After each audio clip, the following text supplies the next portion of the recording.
Yeah, sure. Maybe, people will be joining as we start. Yeah, go ahead.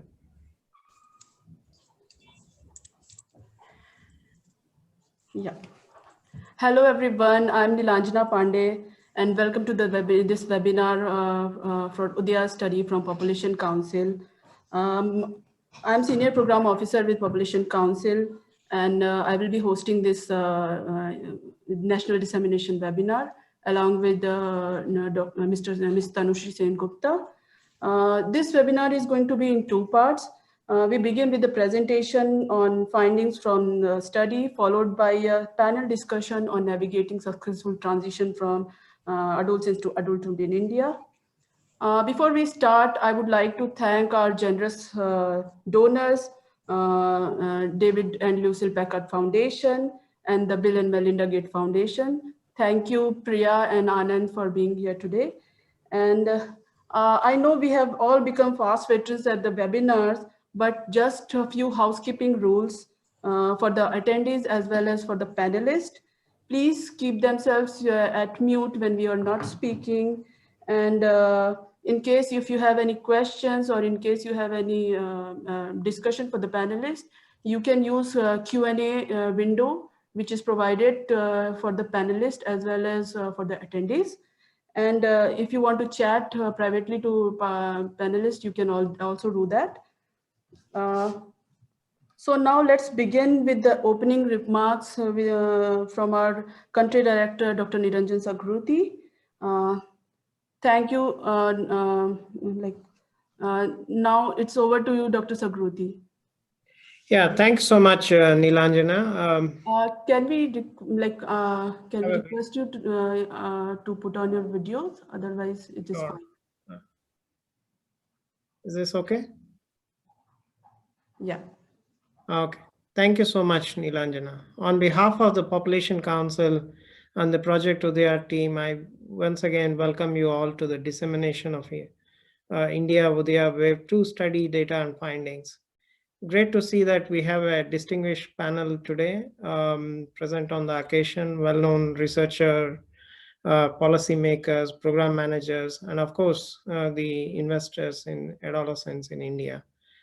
We've been hearing the experts all along and would like to learn more based on the findings of the Udaya study that we have today. As you all know it already, and it's not new to this, at least to this audience, that adolescence is the period in human growth and development, acquires values, skills, and behaviors after childhood and before adulthood from the age of 10 to 19 years. Today, adolescents constitute 16% of the global population with an absolute number of 1.2 billion. More than half of all adolescents live in Asia, and India is home to 253 million adolescents, accounting for 1/5 of the total country's population. As you must have seen, heard in many places saying this, the Lancet Commission on Adolescent Health and Well-being stated the following, which is so true.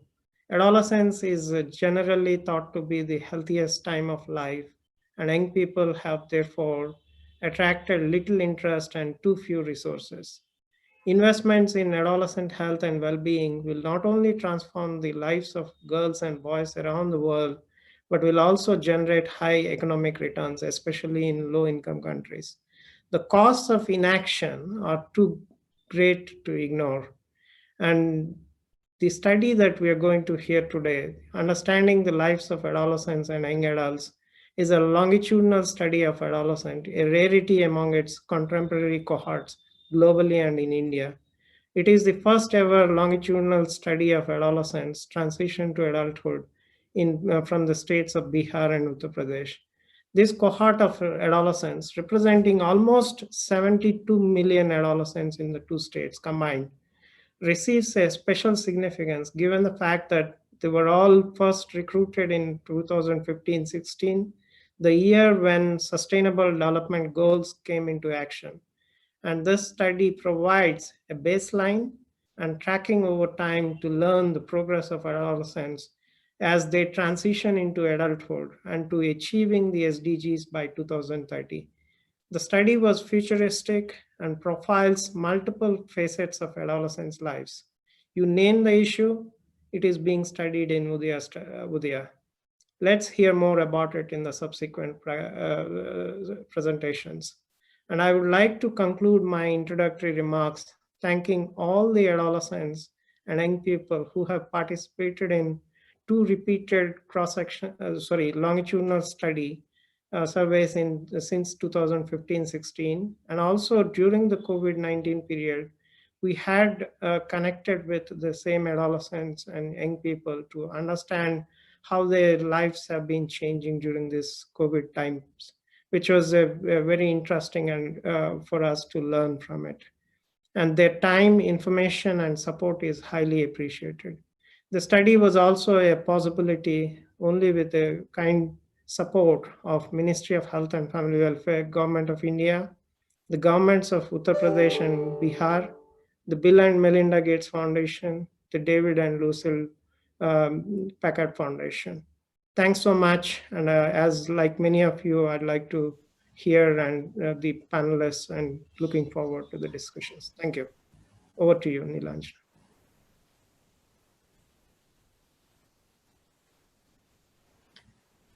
Thank you, Dr. Sagurti, for setting the tone of this webinar.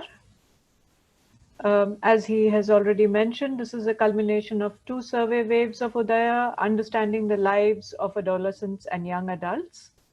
In the last 5 years, the study team interviewed more than 20,000 adolescents from two major states of India, Bihar and Uttar Pradesh, which account for about a quarter of the country's adolescent population. More than 80 research assistants and health investigators have been engaged in the study. In each round, it took almost 6 to 8 months to complete the field work, crisscrossing 59 districts in UP and 36 districts in Bihar. And today, we are delighted to share findings from the second wave of the study, which shows the pathways and factors that influence the transition of adolescence into adulthood. We will begin with a short video to provide an overview of the study, followed by a presentation of the key findings of Udaya by our senior associate, Dr.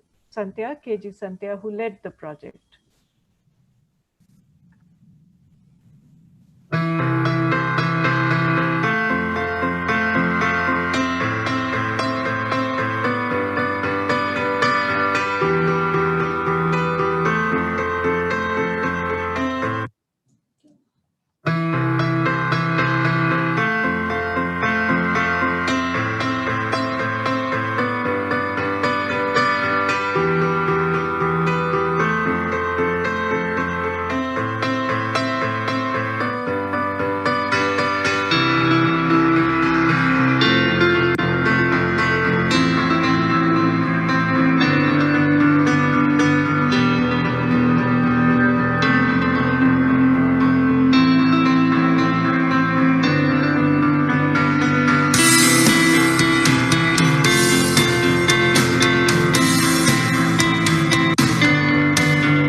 I hope this video has given some insights of what is the depth and breadth of Udaya. So now I will uh, hand over to Dr. Santhya for sharing the key findings of the study. Thank you, Nilanjana. Good afternoon and good evening to you all. Can I have the slide, please?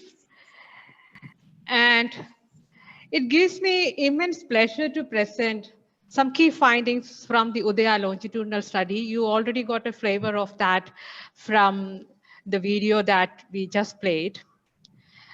And thanks, Niranjan, for setting the context for this webinar and highlighting the importance and uniqueness of Udaya study. Before I share the key findings, I would like to acknowledge, like Niranjan, the support that we received from the Ministry of Health and Family Welfare at the center, as well as from the state, both UP and Bihar. And at the state level, we also got support from other departments like education, women and child welfare. Without their support and blessing, this study would not have been possible. Similarly, I would like to appreciate the visionary leadership of the Gates Foundation and the Packard Foundation, who invested in and supported the Population Council to undertake this unique study. Thank you, Anand and Priya, for your constant support and guidance.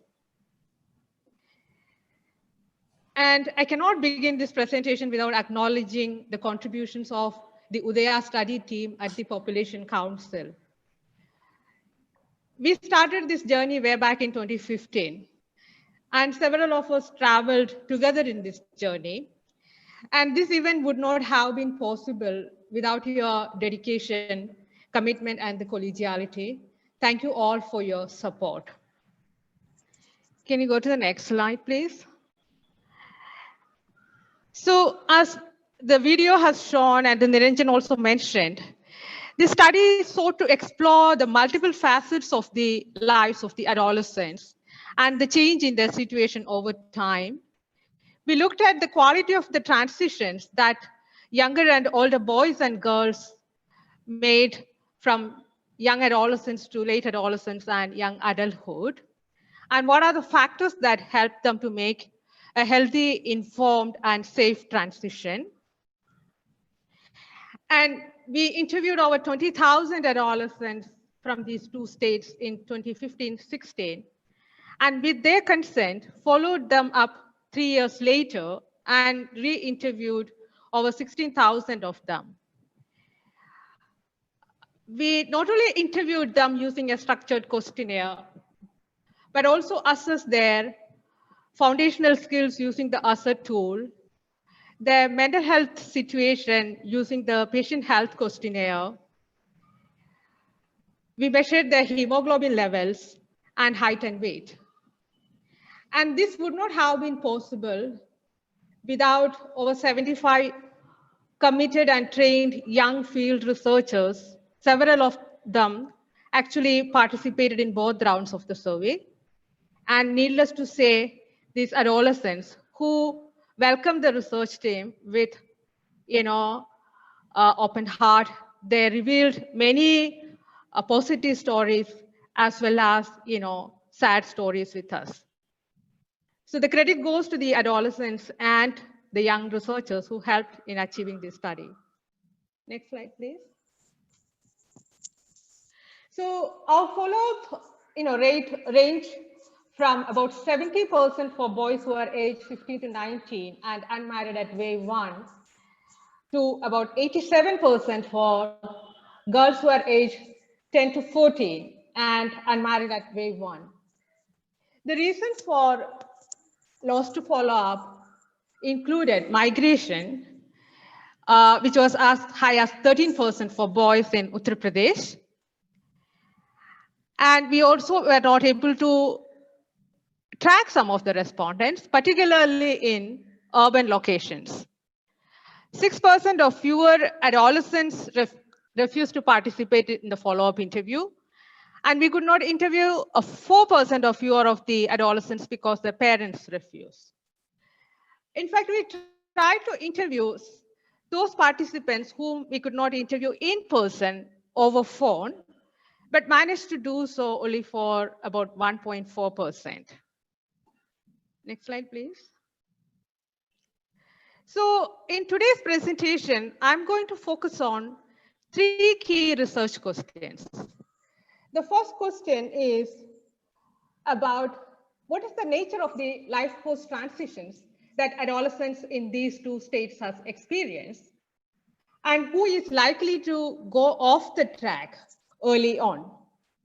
So in order to study these life course transitions, what we have done is that we pooled observations from both the rounds for adolescents who are aged 10 to 19 and unmarried at wave 1. We looked at their status in terms of schooling, work, marriage, and transition to parenthood by age at last birthday. Can you go to the next slide, please? I know this slide is very colorful and difficult to read, but then it indicates the density of transitions, the multiple transitions that boys and girls, particularly girls, experience within this short period of time. Actually, I would like to focus on the status at age 15 and 18. I found these ages particularly interesting. 15, for example, as you know, that reflects the start of the beginning of the late adolescence. And also it is the beginning of, until recently, free primary education is available up to age 14. And 18 is also interesting for various reasons. The recent national education policy has called for providing free education up to age 18. And that's also the age when adolescents are allowed to exercise several rights, including the right to vote. So let us look at, I know these slides doesn't show the numbers, but I just would like to reflect on some numbers for these particular ages. I want to begin with what is the transition landscape for boys. At age 15, almost 9 out of 10 boys were in school. And a 3/4 have not experienced any other transitions. I mean, work, marriage, or fatherhood transition. And from 87% at age 15, the proportion that is in school got declined to 63% by the time they reach age 18. And when we look at their work transition, we see that at age 15, about 1 out of 5 boys were working. And this doubled to 45% in the 3 years time between 15 to 18. And transition into marriage and fatherhood doesn't happen so early for boys in these settings. In fact, at age 15, none of the boys were married. And even by age 18, it is only 2% of the boys who experience this transition. But the transition landscape for girls is very different. Compared to 87% of boys who are in school at age 15, we have only 74% of girls who are in school at that age. So we already see a difference at age 15 and a gender gap. And by age 18, this proportion has declined to 48%. And remember, it was 63% for boys at that age. But there is one commonality in terms of transition into work at age 15. 20% of the boys and 20% of the girls were started working. But unlike boys, girls don't increase their work participation as they age. By age 18, it's only 26% of girls who are working. And we also see a difference because you see the orange and that blue shades that goes up that reflects the marriage and motherhood transition. At age 15, less than 1% of the girls were married. And by 18, that had gone to 13%. So it's not one single transition that adolescents are experiencing. There are multiple transitions. And girls experience these early markers of adulthood in adolescence in various ways. Can you go to the next slide, please? So we were interested to understand who is likely to go off the track at age 15 and 18. Nilanjana, can you go to the next slide, please? We actually did a multinomial logistic regression. And what we have done is that we collapsed that 12 categories of transitions that adolescent reported into 6 categories for the ease of analysis. And we did this analysis for adolescents who are unmarried and age 15 and above for looking at the risk at age 15 and 18 and above for looking at who is going to go off the track at age 18. And we did this analysis separately for boys and girls and explored the relationship between the usual socio-demographic characteristics, including the household wealth, rural urban residence, caste, religion, mother's education, and the state of residence. The multinomial logistic regression results, as expected, shows that adolescents belonging to the disadvantaged groups had a higher chance of going off track at age 15. In this slide, I just wanted to highlight, this transitional experience for the differences in the transitional experience by household wealth status, mother's educational attainment, and rural urban residence. As you can see from the left side set of bars showing the differences in the household wealth status, adolescents who are belonging to the poorest households are more likely than those belonging to the richest household to be out of, being in school, not working, and unmarried, which is considered to be a best course for adolescents at that age. And with the poverty, we see that fewer and fewer adolescents belonging to the poor households being in that best course of status. And we see the same picture for mother's educational attainment. What is also interesting, I would say, is that these differences are more prominent for girls than for boys. The right-hand side of this slide, we show the difference by rural-urban residents. There are differences, but not as striking as what we have seen in the case of difference by wealth status or mother's educational attainment. Next slide, please. So this slide shows who is at risk of going off track at age 18, again, drawn from the multinomial logistic regression, but presenting the cross-tab results for the convenience of presentation. We see the same differences. The disadvantaged adolescents had a higher chance of going off track even at age 18, but the differences were not as striking as going off track at age 15. Next slide, please. So in the next few slides, I would like to talk about what has been the change in health, nutrition, and education and employment related outcomes during the transition. Next one, Nilanjana. So let us begin with looking at what happened to education. You have already seen in the video that adolescents who completed secondary education has increased among both boys and girls. Now, 2 out of 3 boys had completed grade 10 and 3 out of 5 girls have completed grade 10 by wave 2, which is something good. And we also see there is a gender difference too.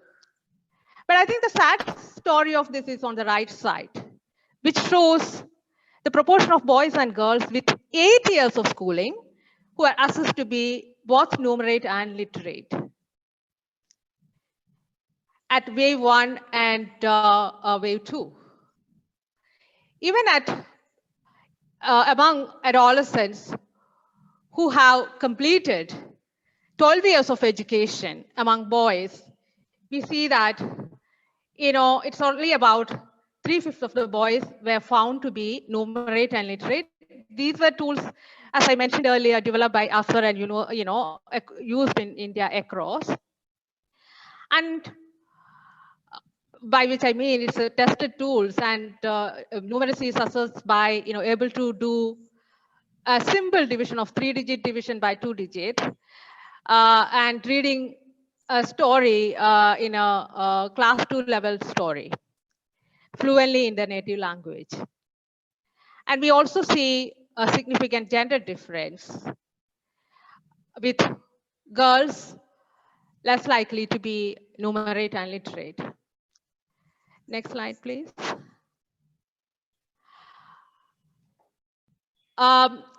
We have made a lot of progress in reducing child marriage. That has been shown, in the last National Family Health Survey. But still, child marriage is still continuing, but not to the same extent.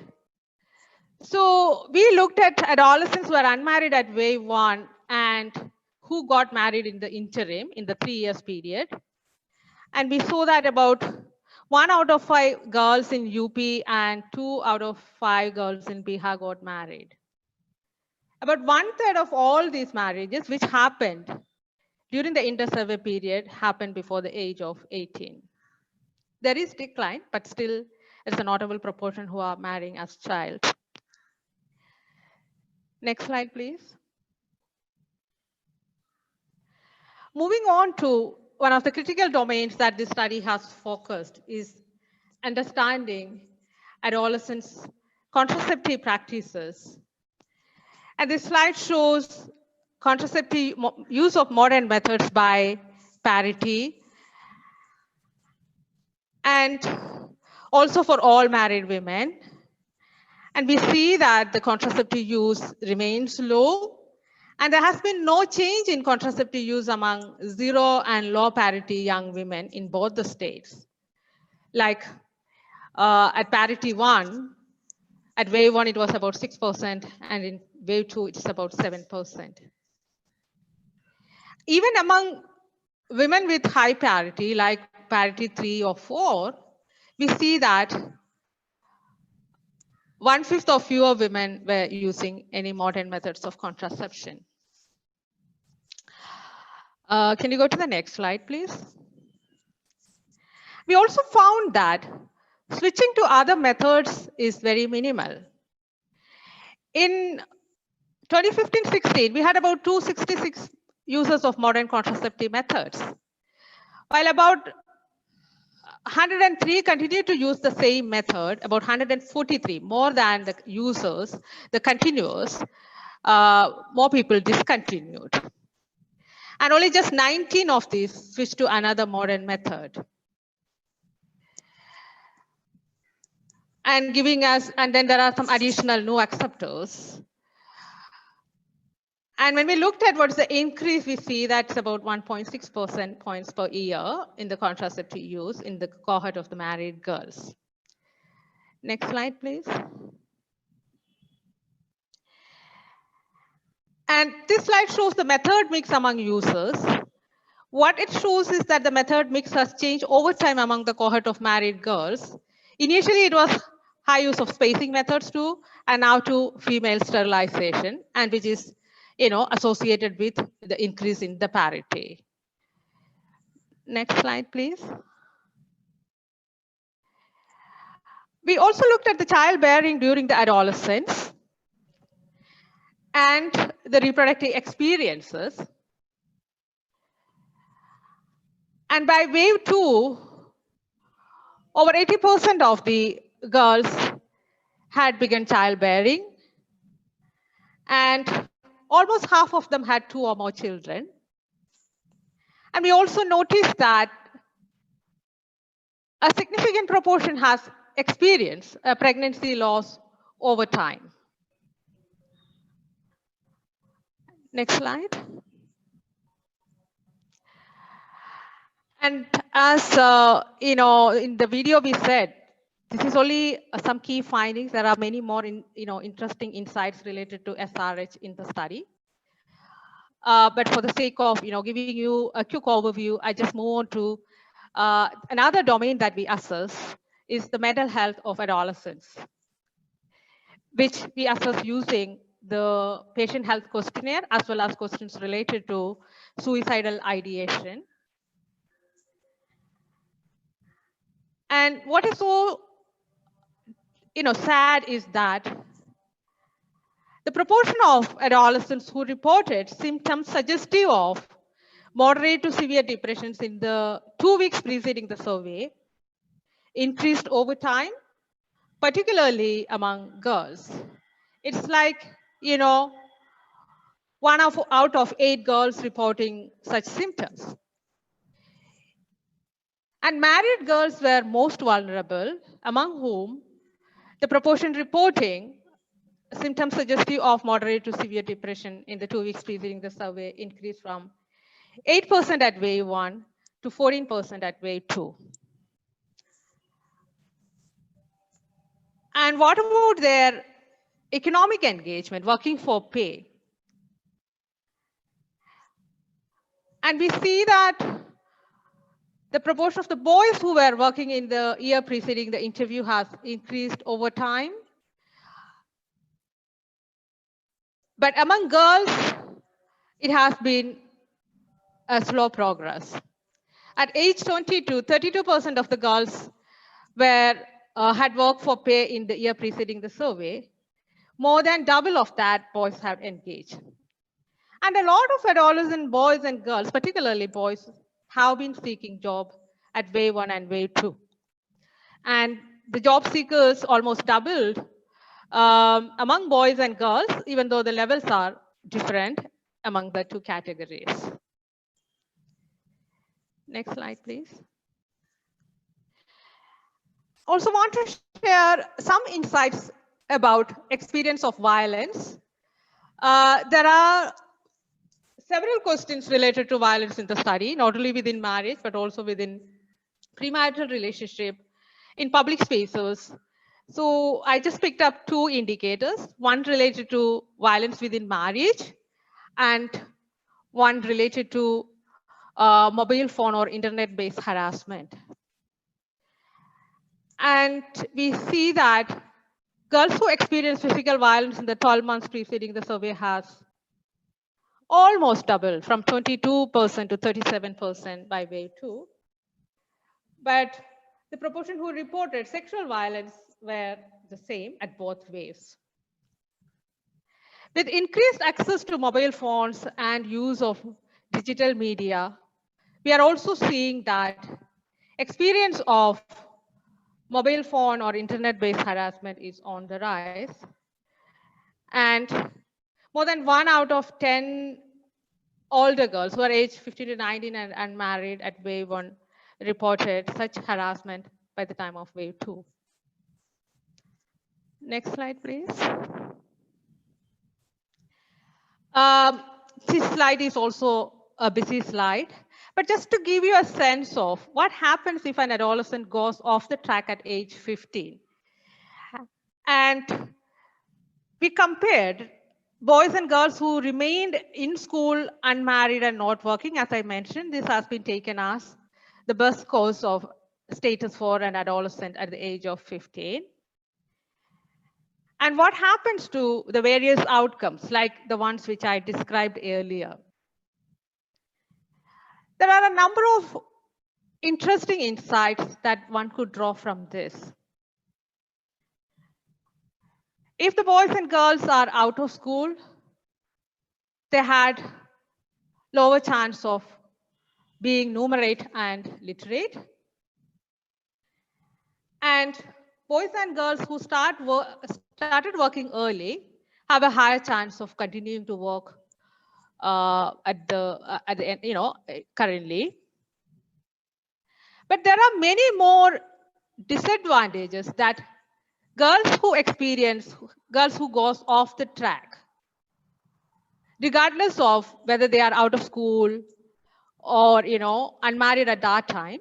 But currently, for example, girls who went out of school at age 15 were more likely to be thin. They were more likely to report symptoms of moderate to severe depression, and their chances of using contraception, a current method, is lower, and their chances of experiencing marital violence in the year preceding the interview were higher. So going off the track at age 15 or early does have a lot of disadvantages in later life. And these disadvantages affects girls more disproportionately than boys. Next slide, please. This one is talking about what happens if the adolescent goes off the track at age 18.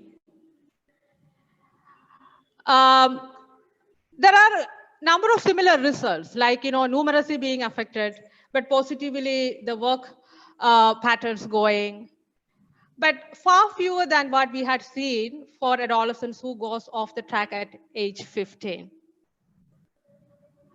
Next slide, please. The third set of the question that I would like to share with you is that, given this, what is our data telling in terms of interventions that can help? We all agree that this requires multiple actions. Can you go to the previous slide? So our interest was to look at how existing programs are performing or existing opportunities are performing to keep adolescents on track of a healthy, informed, and safe transition. And I want to highlight about 5 or 6 interventions that can help. Next slide. So, as an important insight that our data tells is that the value of keeping adolescents in school. These results come from a range of higher level analysis, including fixed effects regression model or distributed log regression modeling or survival analysis that we conducted. And this is not something new. We all know that the importance of education. I'm sorry, there is a one value missing. But with an additional year of schooling, the odds of child marriage will get reduced. Even though not that big, modern contraceptive use will increase, spousal violence is reduced, foundational skills are better for educated adolescents. But keeping adolescents in school means that's a big basket. What is it that matters when we talk about keeping adolescents in schools? So we looked at some of these components, and we found that entitlements, particularly scholarship and bicycle schemes, help. For example, in the state of Bihar, girls who received scholarships had 1.7 times higher chances of completing grade 10. And both boys and girls who benefited from the bicycle scheme had almost 3 times higher chances of completing grade 10. Supplementary coaching helps in keeping adolescents in school. The hazard of dropping out from school is lower for those who received supplementary coaching. At the same time, our study shows that the importance of starting school at the right age. The ones who started their grade 1 later, like 7 or 8, or even later, had a higher chance of dropping out. And it's not only important to enroll adolescents, but also it's important to ensure their regular attendance. The hazard of dropping out from school is lower for those who attended regularly. Next slide, please. And we have the National Skill Building Mission. So we did look into how does building vocational skills helps adolescents. I don't know whether to be surprised or not, We looked at the effect of vocational skills for a range of outcomes, but we found that girls who took formal vocational courses had 1.5 times higher chance of working for pay, but we did not find the same for boys, and did not find any relationship with any of the health outcomes.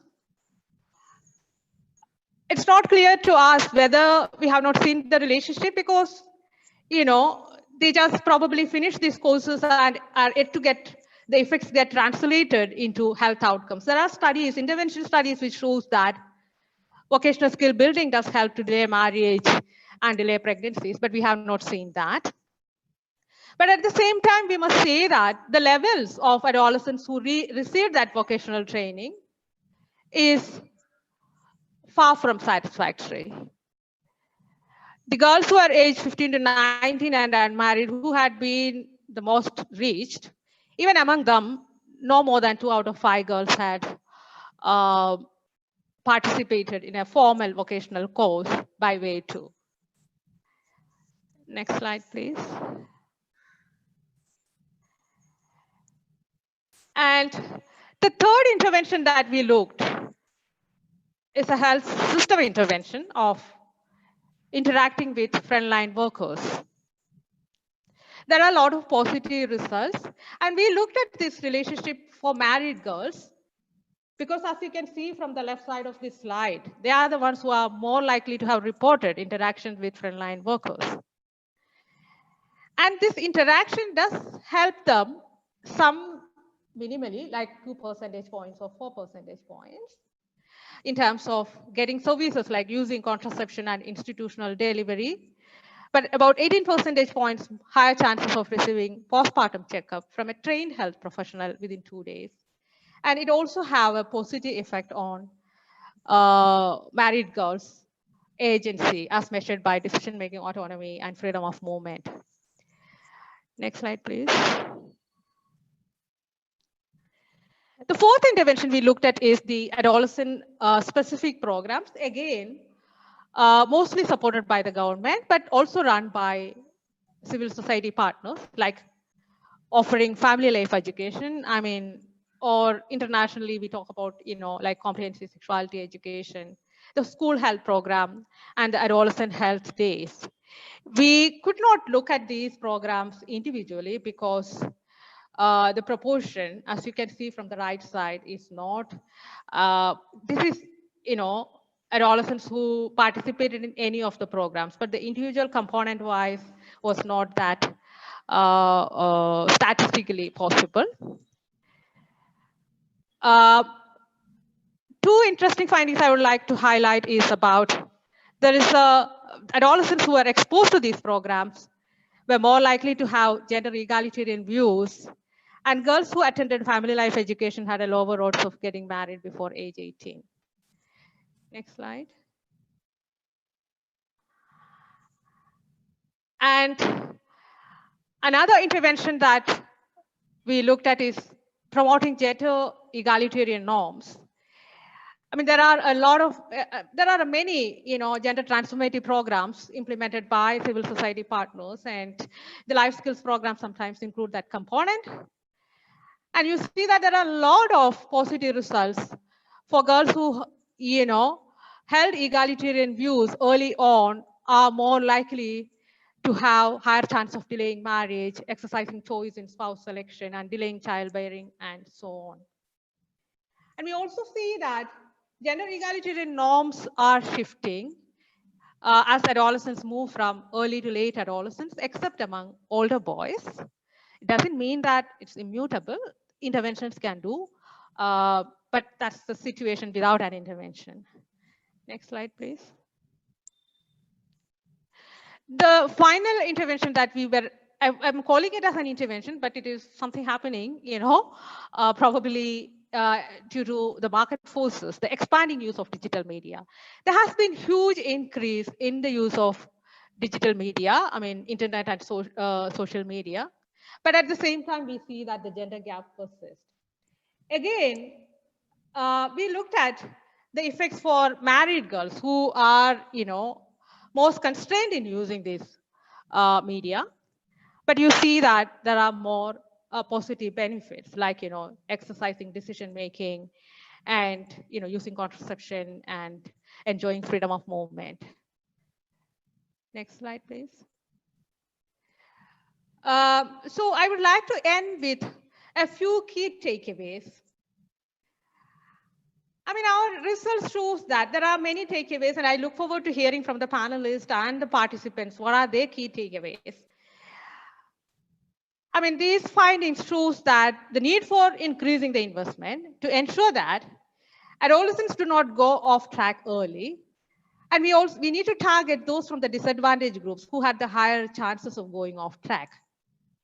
The national education policy is paying attention to several of what we found, the importance of keeping adolescents till age 18, paying attention to improving foundational skills, ensuring regular attendance, and so on. So the investment is needed to translate that policy recommendations so that all adolescents remain in school till age 18. And we also see that the promises that the existing programs holds, but the challenge is that the reach remains low. So we need to work towards achieving a saturation of these programs to the adolescents who are in need. And nothing can emphasize the importance of promoting gender transformative programs. And my final takeaway is that we see a lot of things that work for girls, which is good, who have been, traditionally been disadvantaged. But at the same time, boys are also affected by unhealthy, uninformed, unsafe transitions. And we need to understand more what works to keep boys on track. Next slide, please.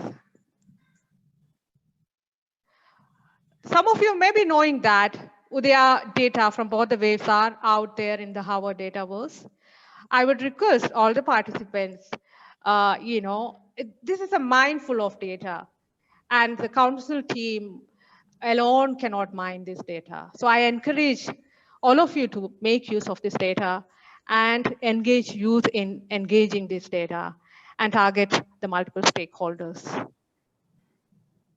With this, let me once again thank everyone who collaborated with this study at various stages and stop here. Thank you. Thank you, Dr. Sandhya, for capturing some of the very important highlights of the study. I think this provides a perfect segue into the next session, which attempts to get our panel reflection for the policy and programmatic implications.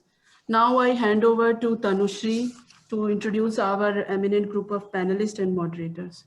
Over to you, Tanushri. Thank you, Nilanjana. In the second part of today's webinar, as was mentioned, we have the panel discussion on navigating successful transitions to adulthood. A very warm welcome to our eminent group of panelists and our panel moderators. We have with us as panelists Mr. Avinash Kumar, who's a dancer, puppeteer, and choreographer, and he's currently working with the Katkatha Puppet Arts Trust.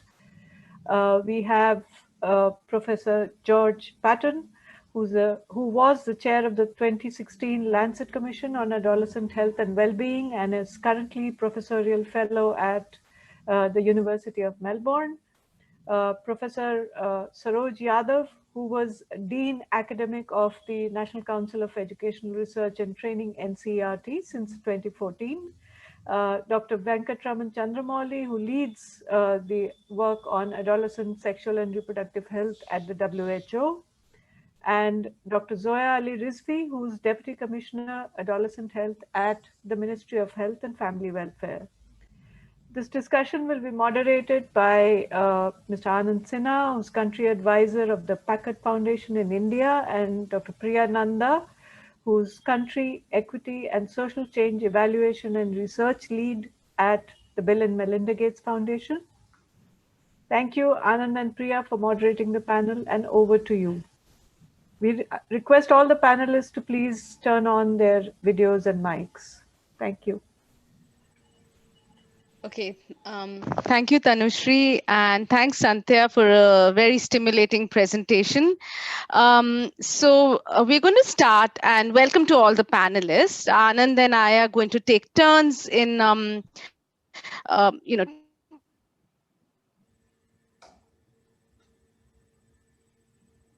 talking Yeah, we are not able to hear you. with you, and we hope there will be some discussion. Sorry, can you all hear me? We can now. We can now. There was a Yeah. little bit of a breakup in there. Can you hear me? Yes. Okay. Yep. Go ahead. All right. So sorry. I think that Anand, in case my network is bad, you I'll can take take over. over from me. Yeah, But yeah. okay, so basically, the first round is a very quick, rapid fire round to all the panelists. You've just heard the presentation. I want you to give me literally a 30-second response as to what was the most striking finding for you from the Udaya data. Avinash, आपने अभी ये presentation सुनी और पिछले हफ्ते भी मेरे ख्याल से उदया टीम के साथ आपने कुछ टाइम स्पेंड किया था. तो ये डेटा सुन के आपको क्या लगता है सबसे महत्वपूर्ण डेटा क्या है, फाइंडिंग क्या है उदया की जो ये अध्ययन है, स्पेशली के जो सरकार की नीतियां हैं और कार्यक्रम हैं उनके लिए. तो एक मिनट से भी कम मुझे response. Chandra, George, Saroj, Zoya, and then last Avinash. Chandra, over to you. Thank you all. Greetings from WHO. So I have one message is, wow, what a fantastic piece of work. Congratulations to the entire team. The second point is powerlessness.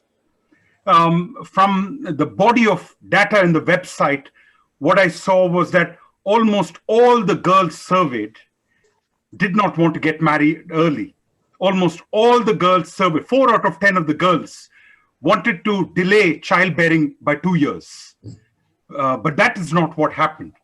In Bihar, you had 3 out of 4 were married by 18, 4 out of 10 were mothers by 18, and within marriage, 2 in 5 experienced marital violence, and whatever status they had even dropped in terms of mobility in the community.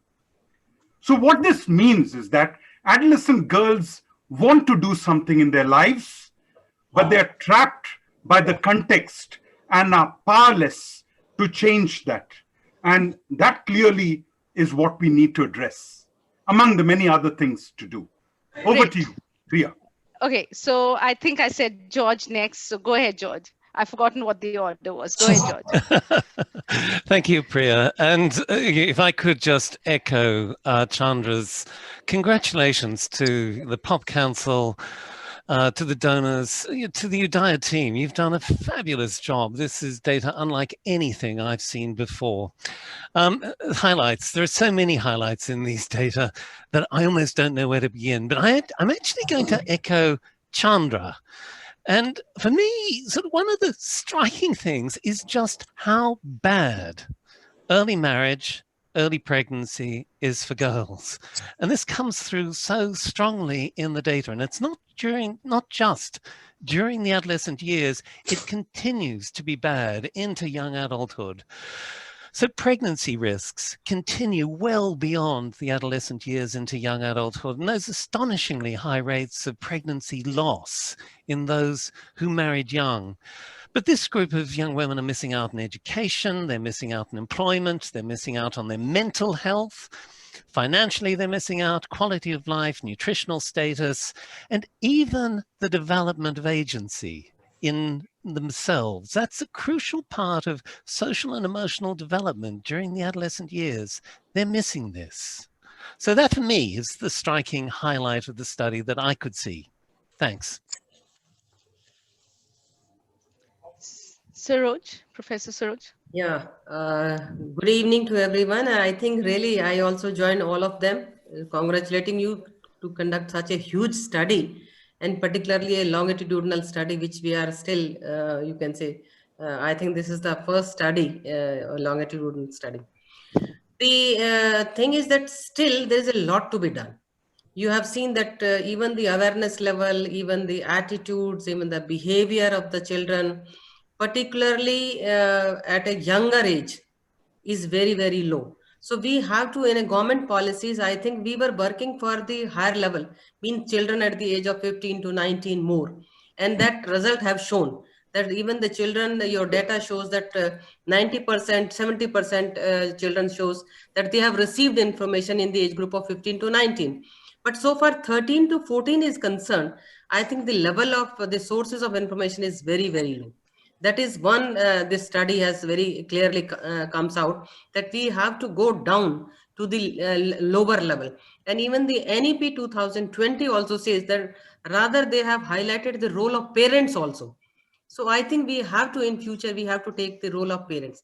The second aspect, which I like, very important highlighted, because we worked in the government sector, and in the government sector, the sensitivity part, but the finding shows the data about ever hugged, ever kissed, ever had sexual relationship. That shows that we have to come out little more, you can say, vocally, so to talk about all these issues, because these issues do exist in the children. Gee, thank you. Okay, Zoya, quick.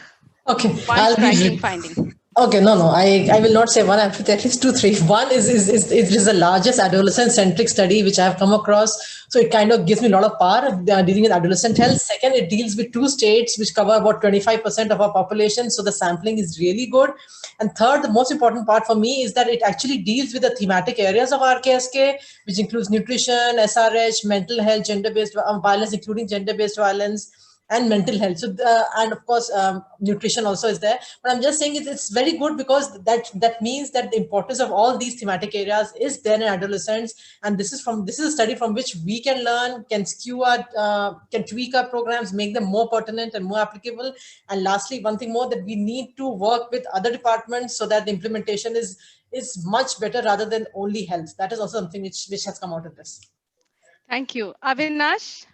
मैं ये कहना चाहूँगा कि जो data में workshop में था, जो डेटा उदया ने प्रेजेंट किया, मेरे लिए वाव था वो, क्योंकि जब मैं अपने गांव में था तो शायद इस तरह का कुछ रिसर्च वर्क या सर्वे नहीं हुआ था, तो मेरे लिए वाव था। और मैं आर्टिस्ट हूँ, तो मेरे लिए जो ये डेटा है ये एक तरह से एक पूरी कहानी है। मैंने ये पहले भी कहा है कि एक पूरी स्टोरी है। अगर हम एक थिएटर के तरीके से या एक पपेटरी के तरीके से अगर हम इसको प्रेजेंट करें, तो हर एक डाटा एक कहानी कहता है। ये मैंने पहले भी कहा और मैं आज भी आप लोगों से कहता हूँ कि अपने आप में एक वाव है। दूसरी चीज ये कि मैं कांग्रेचुलेट करना चाहूंगा उदय को, क्योंकि आप लोगों ने जिस तरह से गांव में जाके ये बातें कही हैं या उनसे पूछा है, ये इतना आसान नहीं है। मैं आपको बता दूं, क्योंकि मैं गांव में हूं, और किस तरह से आपको बात करनी है और किस तरह से आपको उनके अंदर की चीजें निकालनी है, ये इतना आसान नहीं है। तो ये जो आपने काम किया, ये सच में मेरे लिए वाव फैक्टर है। दूसरी चीज जो मैं कहना चाहूंगा, जो गवर्नमेंट का जो मेन मुझे लगता है कि एजुकेशन लेवल तो बहुत खराब है। मैं ये जो कहूंगा, जो गवर्नमेंट स्कूल है बहुत खराब है।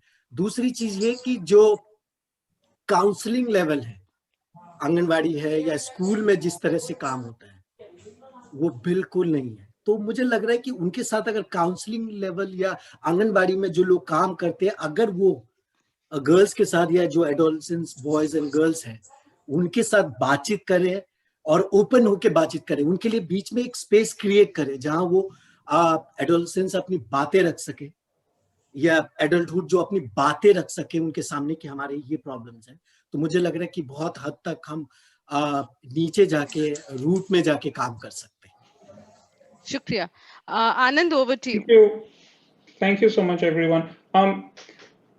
मेरा पहला क्वेश्चन अविनाश के लिए है कि हमेशा बोलते हैं कि युवाओं के बारे में जब बात करते हैं तो युवा के साथ बात करना चाहिए, बाकी लोग जो डॉक्टर और प्रोफेसर लोग हैं उनसे बाद में बात करेंगे।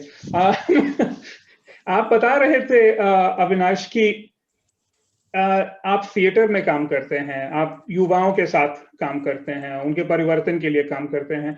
तो इस डेटा में, और आप ये भी बोल रहे थे कि कुछ आपको इसमें से कहानी दिखते हैं, एक ऐसे कुछ कहानी आप बताइए या एक डेटा पॉइंट ऐसे आप बताइए जो आपको लगता है कि आपके लाइफ में से या जो काम आप करते हैं उसके साथ हम लोग इस डेटा को कैसे रिलेट कर सकते हैं। इस डेटा में ऐसे कुछ है जो आपको लगता है कि ये मेरा रियलिटी या ये मेरा काम से रिलेट हो रहा है, उसके बारे में सुनाइए। तो दो इंसिडेंट मैं बताना चाहूंगा। पहला इंसिडेंट है 94 की, मुझे जो याद है कि गवर्नमेंट की तरफ से मेरे गांव में कॉन्डम बांटने आए। तो जितने भी मैरिड मैन थे उनको एक अलग कमरे में बुलाया गया और एक एक करके उनको कॉन्डम दिया गया और बाहर निकाल दिया। और वो लोग बाहर आए और हम लोगों को उन्होंने दे दिया कि ये लो, लो, फूकना मीन्स गुब्बारा, बैलून, ये लो और जाके खेलो इसके साथ। तो हमने तो बैलून था, हमने नलके में पानी भरा, उसमें पूरा पानी भर के उसको घुमा घुमा के खेलने लगे।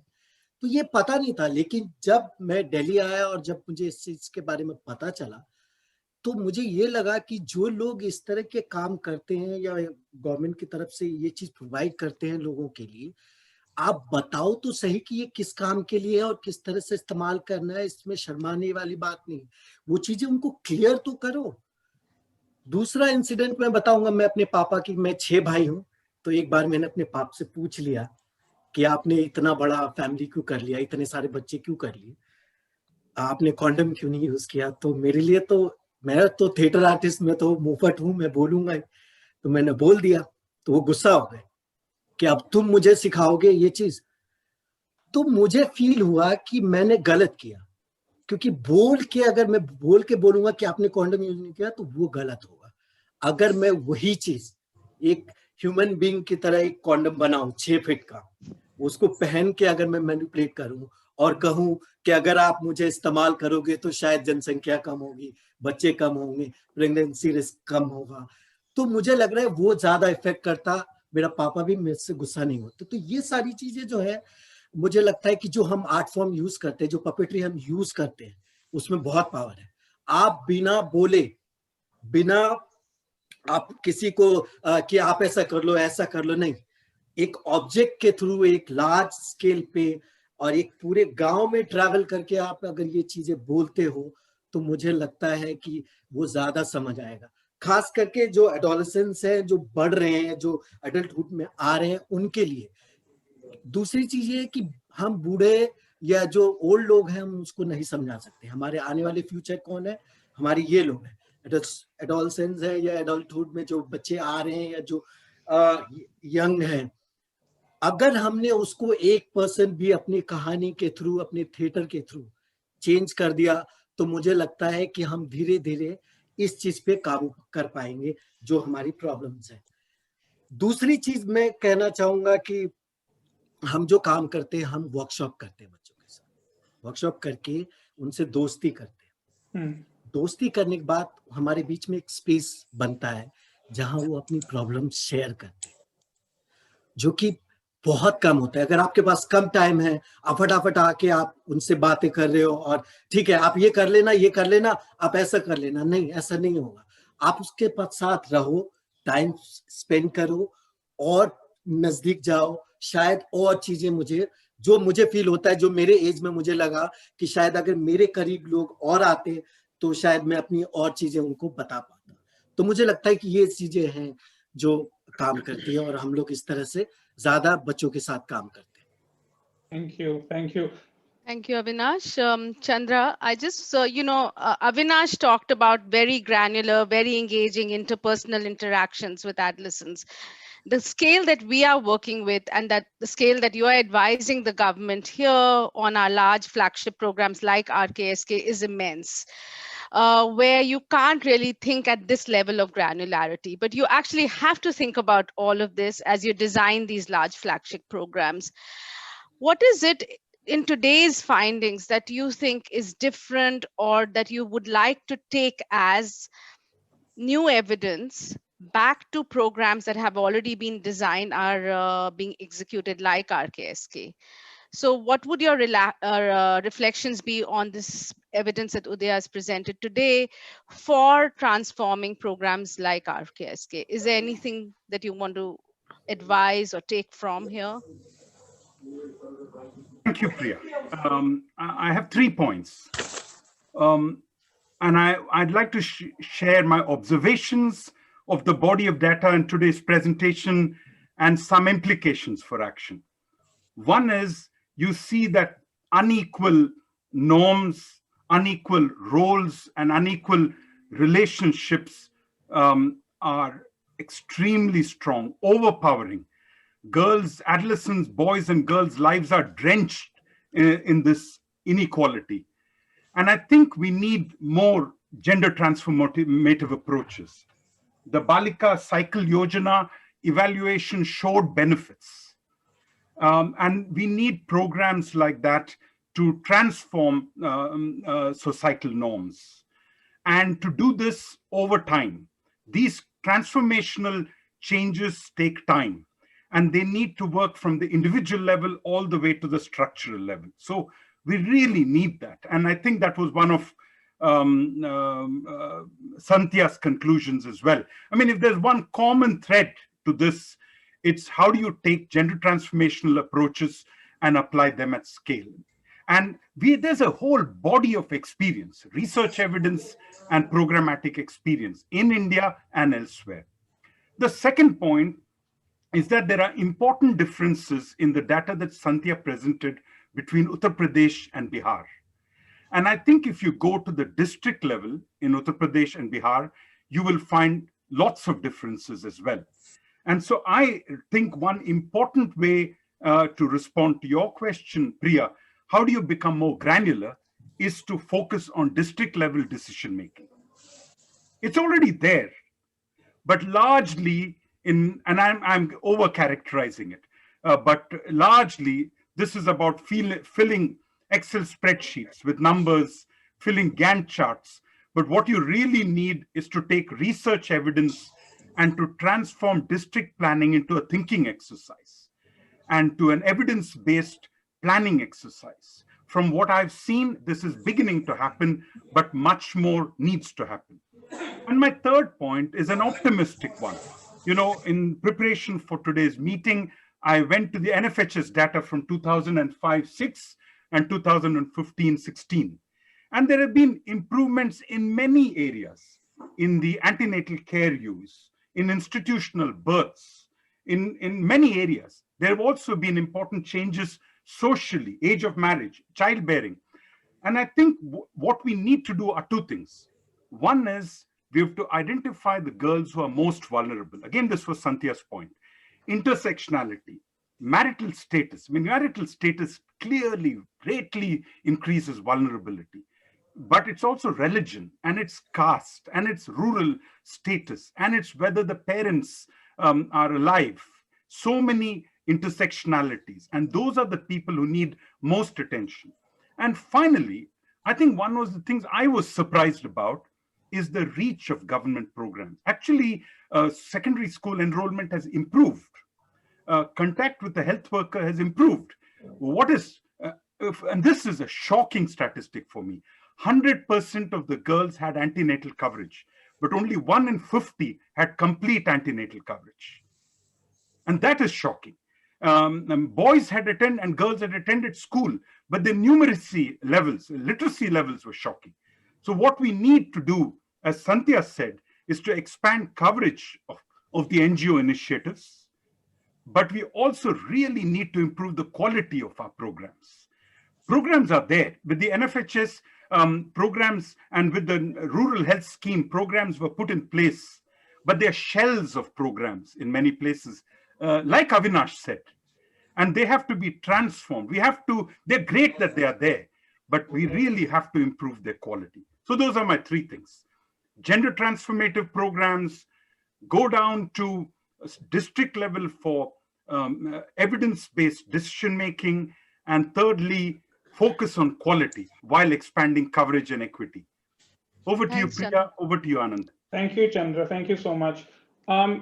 Next question, Dr. Yadav, I'm going to turn to you. You've done, you're the anchor for a lot of the work in developing curriculum, developing sort of the nature of the school health program, the adolescent education program. You've been involved with these for a long period of time. As you look at this survey, I guess what comes to you in terms of data that may influence your thinking about the shape of the curriculum, about the nature of the program going forward? Is there anything that sort of says, okay, there might be a need for us to do more or less of this? I have a couple of other specific questions which are coming in from the audience, and I will also ask those to you in a second. Thank you, Mr. Anand. I think most of the data which have been included, or most of the, you can say, areas which have been included, we are working on that. Under school health program, which is a joint program of Ministry of Health and Family Welfare and Ministry of Education, and some of you were part of it, all these aspects have been covered in the curriculum. So far curriculum is concerned, I think not much is needed to change it. But the only thing that the implementation part is very, very important. And we are implementing the program since, you can say, 1983 as an adolescence education program. And I am really thankful that even your study have shown it, that in the age group of 15 to 18, the most of the information they have received is from either from colleges or from university or from the school system. So it means that wherever the program has worked, has at least provided some information to the children. But the thing is that we have to work very holistically. That when the whole education system is very weak, and we are riding in the, we are, you can say, integrating to the same system, same education system, because these issues are not being implemented separately. We are focusing that it should be becoming part and parcel of the existing school curricula. So over the period of time, some content has already been integrated, but the implementation means that the role of teacher is very, very important. Even there are full chapter in various textbook in various classes. How far these chapter the teacher is teaching? For example, the reproductive system. How many science teachers are also teaching reproductive system? When we say our overall literacy and numeracy level is very low, so how can we think that they will teach the reproductive system? That is one thing. Secondly, I think it's very important that what Dr. Chandramouli has also said, I will go a little further, that not only we have to work problem specific as well as area specific. In which area, in which district, in which local area, and what is the issues, whether it is an issue of age, low marriage, you can say, marriage, or it's an issue of HIV AIDS, or it's an issue of adolescents, or it's an issue of, you can say, violence, or it's an issue of gender equity and equality. So what is the issue? So we have to think about it, and your study has provided us that where what is lacking. So at least we have to focus on those area specific work and as well as problem specific work. And thirdly, we have to train teachers, because in the long term, as you said, there's a right to education. All children will be in school. So at least, and those children, whatever decision they will make, will determine the decision of the country, or will determine, you can say, economy and progeny of the country. So we have to strengthen that teacher education program very well. That is very important. And lastly, I will focus two things, that the role of parents, because generally the parents are aware, and only the school system is working in isolation. So now the NEP has also said that this boundary should be broken. The role of parents and the role of the community and the role of the school should be combined together. Rather, they have to work together. And lastly, I think lot of many work, as you said, RKSK. Now RKSK, Adolescence Education Program, NPEP, all have been merged. Dr. Joya and myself have worked very hard that now there is a whole one program that is called School Health Program, and where we have included 11 themes, where even gender, substance abuse, HIV, AIDS. So instead of working in, I requested all the civil society organization, all should work together so that we can not only increase the coverage, even we can enhance the quality of the program, because the children need it. You talk to the children, they need this information, they need, you can say, want to change their attitude. Even your study have shown that most of the children do not have decision making power. They are not able to do the decision. They do not have any role model. Somebody said mother, somebody said, not majority said that this is my role model. So we have to help the children to take those responsible decisions. For that, I think your study has given us one very important aspect, that let's work together. Instead of working separately, if we work together in under one umbrella program, because all programs are connected. Mental health issues, physical development, all are interrelated. You cannot isolate them. So work together and definitely we will be able to achieve more. So more focus should be on, you can say, process aspect. Even NEP, what Mr. Avinash was saying, we started doing role plays. We started doing, you can say, folk dances. So role play, folk dances. We try to imbibe those values, those, you can say, information among children. So I think we have to find out, we have to adopt the experiential learning approaches. We have to have art integrated learning approaches. We have to have sports even also, because the change of lifestyle is very important these days. All these mental health issues and physical issues, and particularly in COVID, those who have better immunity, they are able to survive well. So I think the sports, the art, all these things we have to take into consideration. We have to work together. That's a very I think that's a very powerful message. It's a very clear message. The need for sort of collaboration, and I think even the need for collaboration with parents and with people in the community, and not just assuming that it is going to be the government who has to shoulder this, will be able to deliver this. I think is quite clear. Over to you, Priya. So, George, just building on what Professor Saroj talked about intersectionalities.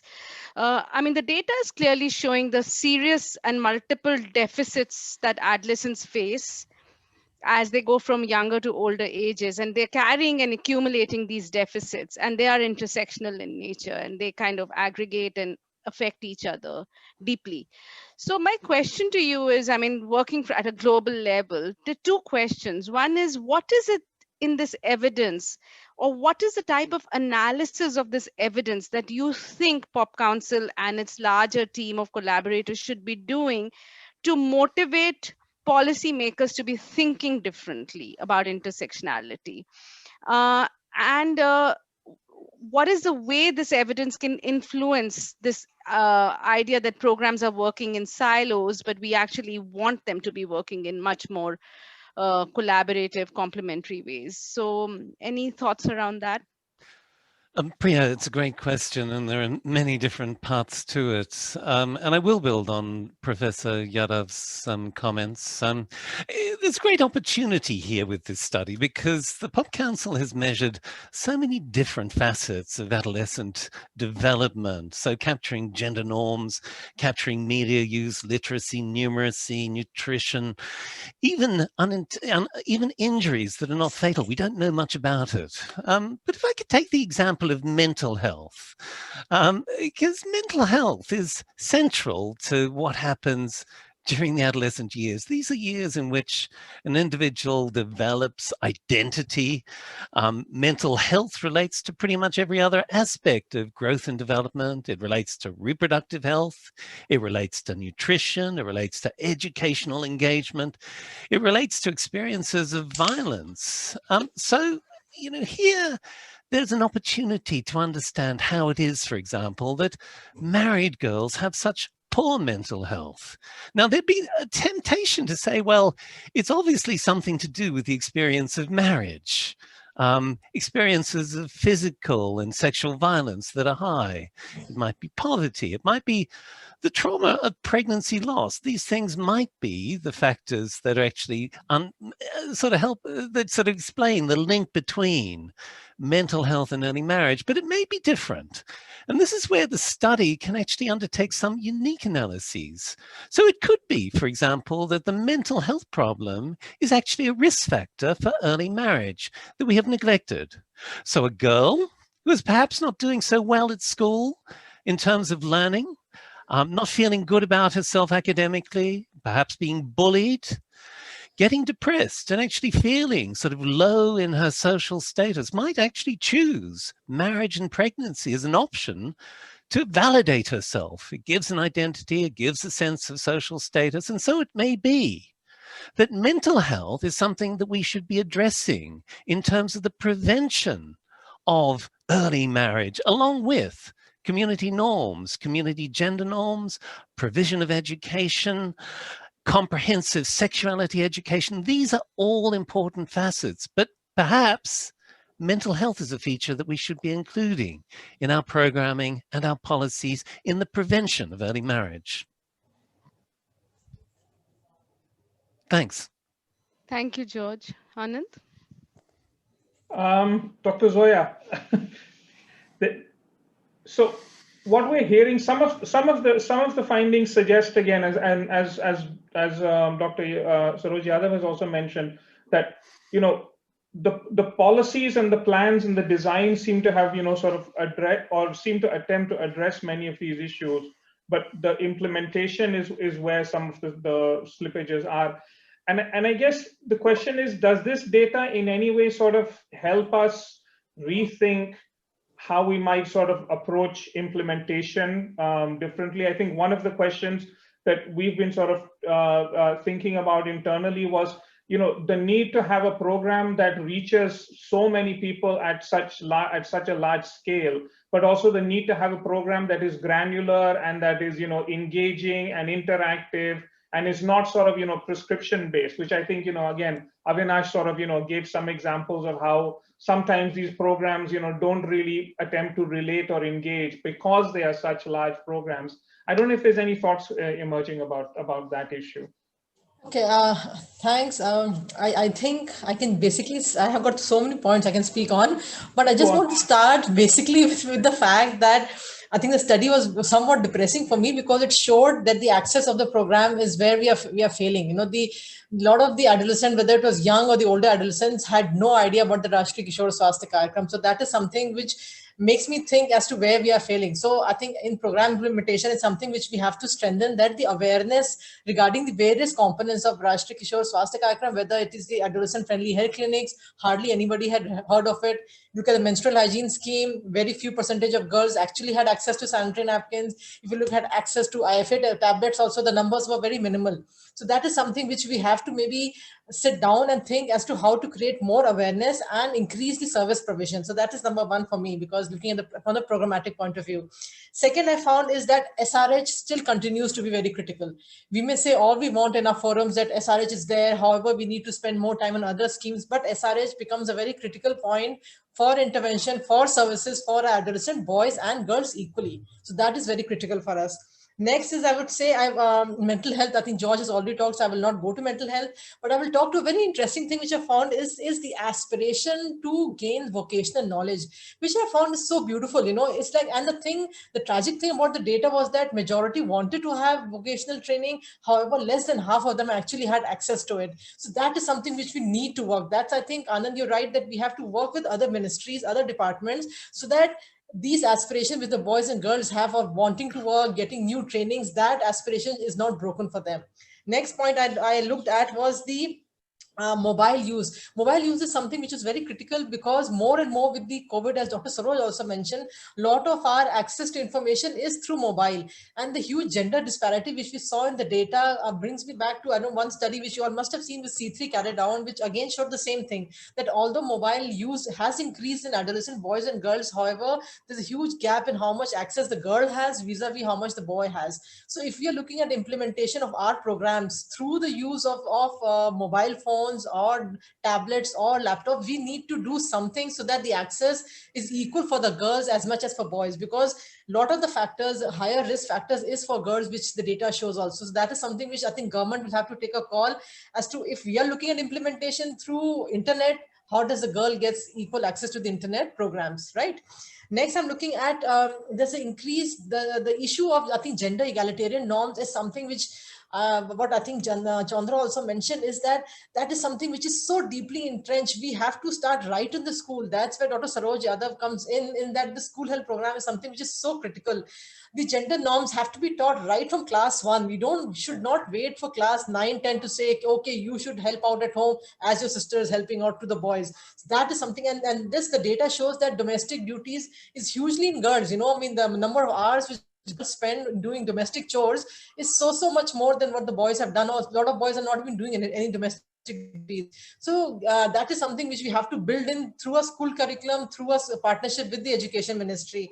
Next, of course, early marriage continues to be a problem, which I will not devote much time, because that is the again that is the prerogative of another ministry. But then that again has to come through school, through community awareness, that you shouldn't get married early, and that starts from school, staying in school for a longer time. As education policy says, you stay till 18, 12वीं कक्षा पास करो, ताकि कोई vocation आपके पास हो, ताकि आप कुछ काम कर सके, ताकि you don't have to immediately get married कि 12वीं कक्षा पास हुई और शादी हो गई. So that norm has to change, and that change starts from school and of course through the Anganwadi.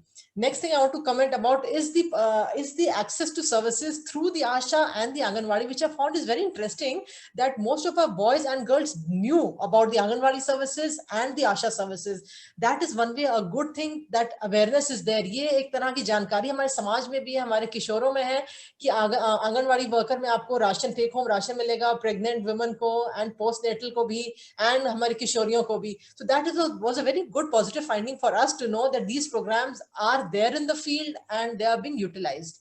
Next, I would like to say, of course, I love that in one data which I saw was how many of you are mixing with people of different religions, different castes, mixing and eating together, which I found was a very good data to take, because आजकल के ज़माने में जैसा समाज हमारा divide होता जा रहा है, whether it is on gender, whether it is on caste, whether it is on religion, and इसमें था majority of boys and girls actually mixed with people of different caste and different religion, and they sat and ate together.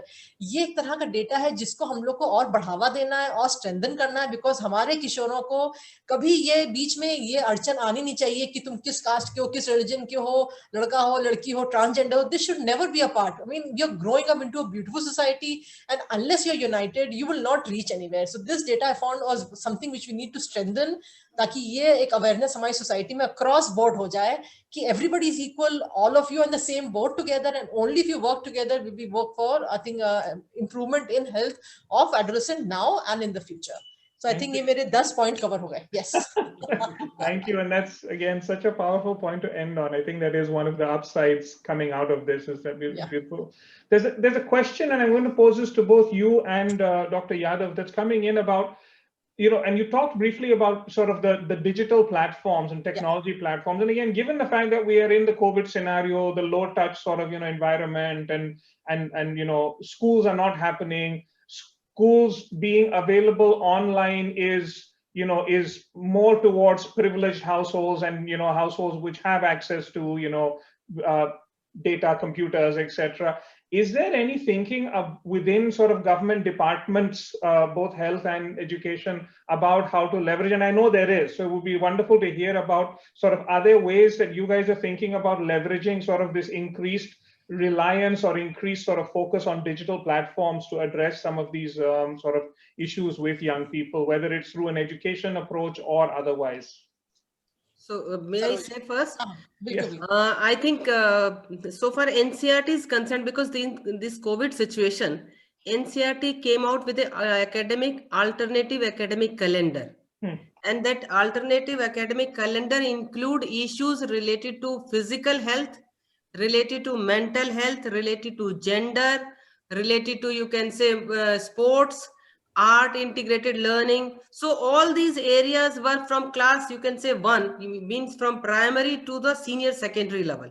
So that is the one thing that was issued, that was given to schools, and the schools were expected that they should regularly, first it was for 4 weeks, then it was for 8 weeks. So like that was the one issue which we have done.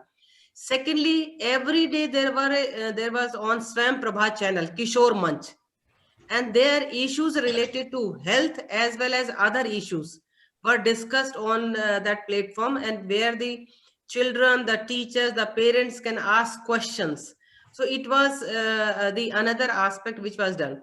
Thirdly, the NCERT, with the help of Ministry, definitely the Ministry of Education, has have a list of counselors. So that was about more than 200 counselors, 276, something like that. The counselors, their list was given on website, NCERT's website.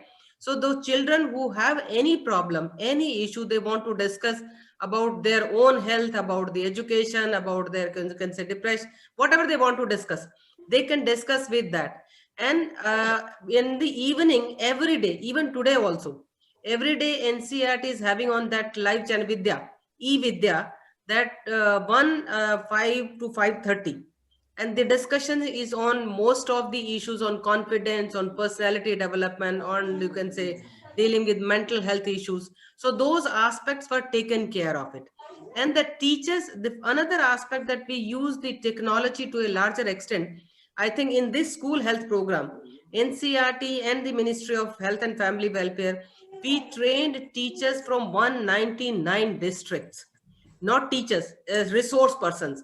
And now the states are organizing, those state resource persons have already initiated training of teachers from their school. So those teachers are expected at least maybe online and later on offline to conduct experiential learning activities on 11 themes. Means not now, RKSK is also a part of school health program. So everything has been merged, that the health sector and the education sector both will work together, because just providing information is not enough. You need services also. So the health sector will provide services. So the training was also done jointly.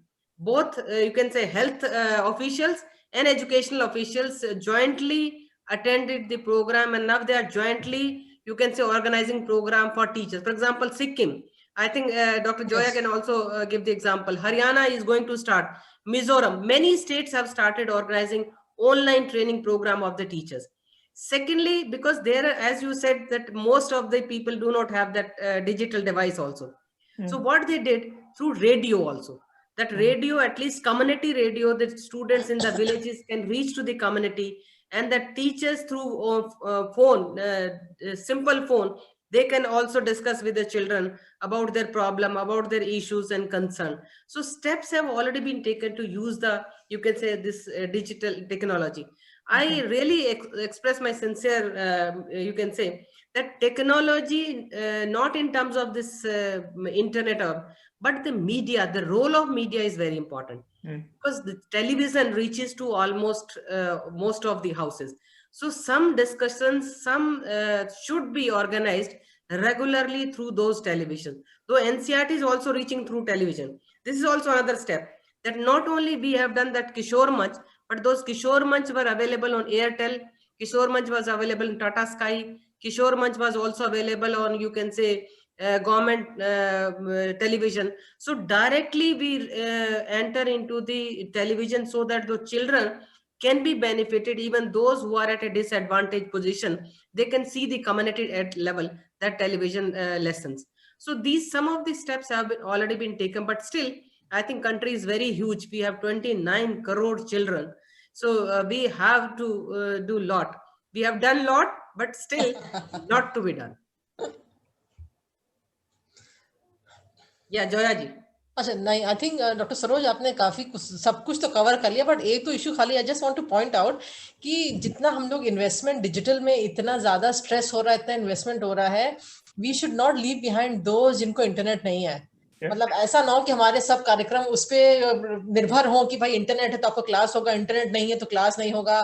तो that, keeping that in mind, I would just like to tell you, जैसे आपने बताया कि school की training हो रही है, परंतु बिहार, उत्तर प्रदेश, दोनों प्रदेशों ने सोचा है कि जो हमारी हेल्थ एंड वेलनेस एम्बेसडर, जो हमारे टीचर ट्रेन होंगे, वो फिजिकल मोड में ही होंगे, because they have accepted the fact that internet is not across the state. तो इससे अच्छा कि आप इंटरनेट करिए, आधे लोग समझ ना पाए क्या हो रहा है, वो फिजिकल मोड में प्लानिंग कर रहे हैं, but with physical distancing, so they will have a larger number of batches. That is another way in which states are coping. मतलब I think the time has come for states to also innovate, to think कि कैसे, how do you implement something which is like right now digital, but you need to do it physical, because there's a lot of role plays, lot of discussions which need one-to-one interaction. तो वो physical mode में Bihar, UP are both are planning, which is also interesting for us to learn, because हम लोग कई बार बहुत prescriptive होते हैं कि ऐसा करो, do it, but states are the health is the state subject, you all know.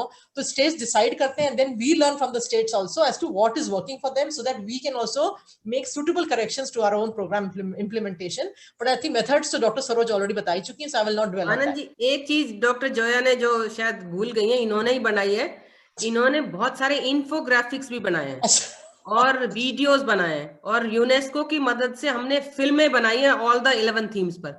तो वो देख करके भी कुछ बच्चों को मदद मिल सकती है, इवन ऑनलाइन या ऑफलाइन, जैसे भी वो करें प्रोग्राम. ऑफलाइन करे तो that is best, but since in COVID situation it is very difficult to organize, some of the states have thought out, so we can use the technology, these videos also very important. Yeah जी बिल्कुल. Thank you. Okay, so Chandra, I'm going to keep with the theme of digital. One of my concerns is that we often talk about digital as a panacea, and as if it can make up for the multiple disadvantages of physical programs. But we also know that digital carries with it other risks of replicating inequities, replicating exactly the same norms that exist in physical back and virtual, and also all the potential risks to individual adolescents who are using digital without um, enough formative education in how to use digital and the harms and the risks that come to it and how to navigate that. So right, and all of this is contextualized to say, what is your thought, and also looking at WHO's guidelines around digital interventions. What are your thoughts on what are the most effective ways that we should be thinking about digital interventions? And especially in the context of this discussion that we are having about multiple deficits and disadvantages adolescents face and the digital divide that exists, uh, and creating more of a rift between those who are disadvantaged and advantaged. So what is your thought? How should we be thinking about digital? Thank you, Priya, and really a joy to contribute to this lively discussion. Again, I have 3 points.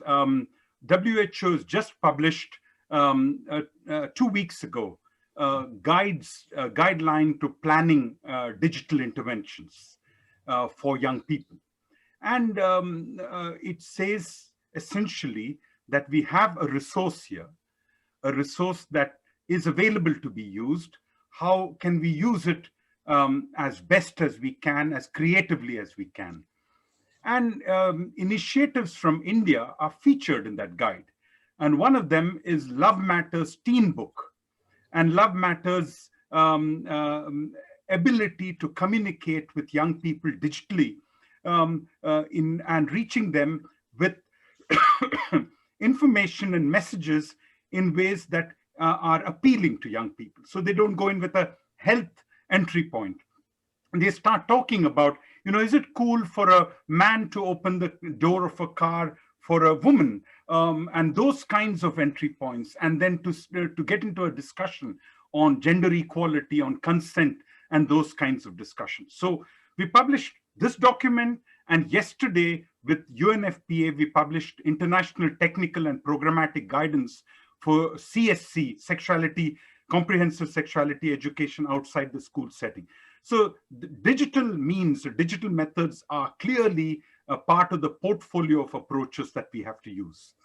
The second point is that, as both Saroj and Zoya have alluded, and you have too, there are many people who don't have access to it, and they really need to be reached, with face-to-face methods and other methods. And it's also that when you're dealing with deep-seated gender inequalities, you really need to engage and challenge people in small group discussions.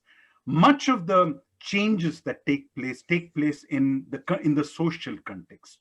And where we can bring girls and boys together to talk about them, that would be very useful. The Do Kadam Barabari Ke Or program did not show much results because it worked primarily with boys. Much more of the evidence is about bringing girls and boys together to work together to address some of these issues. My colleague Avni Amin keeps on reinforcing one point. Media analysis in many parts of the world reinforce gender inequalities. The number of the proportion of screen time for men, the roles that men have on the media. Some of these messages are reinforced by media, reinforced by teaching materials. And finally, nobody has talked about this, is it's hard to talk to your parents or your teachers or your uncle or your aunt about your body. Why are my breasts not developing as fast as my sister's breasts? But you can close the room and, click and access hardcore pornography. So, this is clearly there, whether we like it or not. And the point is we have to use it, knowing fully well both its risks and its limitations. So for me, the bottom line from WHO's message is it's not digital versus face-to-face. It's not digital versus other methods, but digital when best can be used to combine what other approaches can be used. Over to you, Priya. I'm happy to make available to the two tools I referred to all the participants in this seminar, this webinar through POP Council.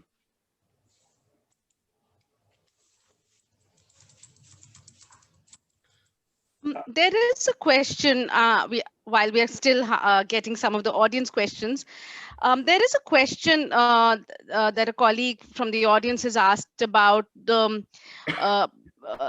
modeling self-agency for adolescents. What is the role of modeling self-agency for adolescents? And Dr. Zoya, I have another question with you, but we'll just start with that. And another one actually that I also want to ask you that Sita's brought up in the audience, which I think is an important one.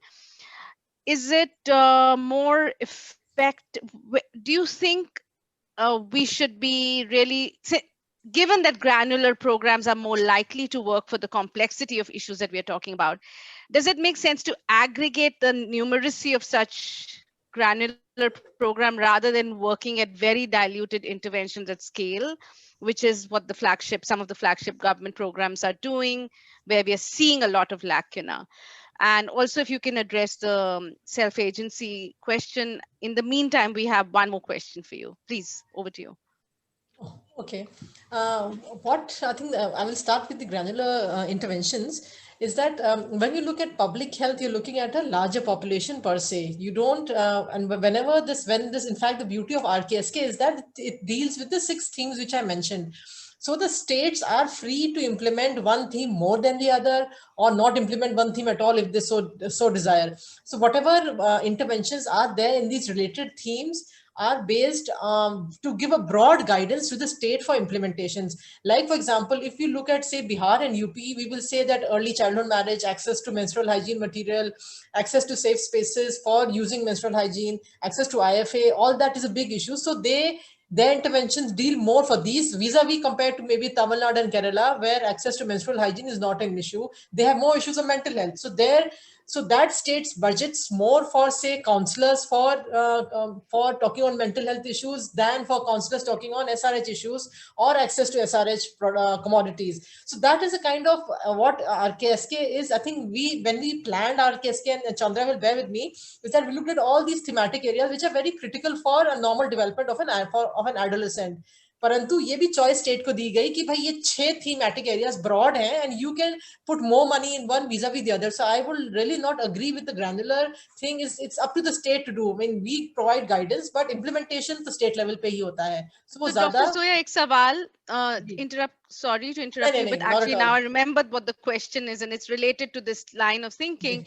Do you think it is actually then, is it more important to maybe be granular in the way you track your programs and what you're monitoring for your programs, the indicators that you monitor? Maybe that is not a cookie cutter approach, and that is more granular by state, by districts, going back to the previous point that Chandra was saying, because then it allows you to actually address things in a, and also is there a need to think about program indicators differently to allow for us to really look at coverage and quality in a very intersectional way? Okay, I think I would answer that. I will take a step back and answer that, saying that Government of India is not hand-holding the states in implementation. So this granularity of data is not our mandate. We don't want to do the micromanagement for states. If they so want to, say, follow up exactly one, like, say, for example, for modern contraception, if they want to have data regarding whatever age group, adolescent age group has access to, say, condom or emergency contraceptive pills or injectables, whatever breakup, if that is so, that is how they want to do, they can do it. For us, or even say the NFHS has taken data regarding menstrual hygiene, whether it is using of cloth or using of disposable napkins or using of other materials, that has been, that is of a huge national data.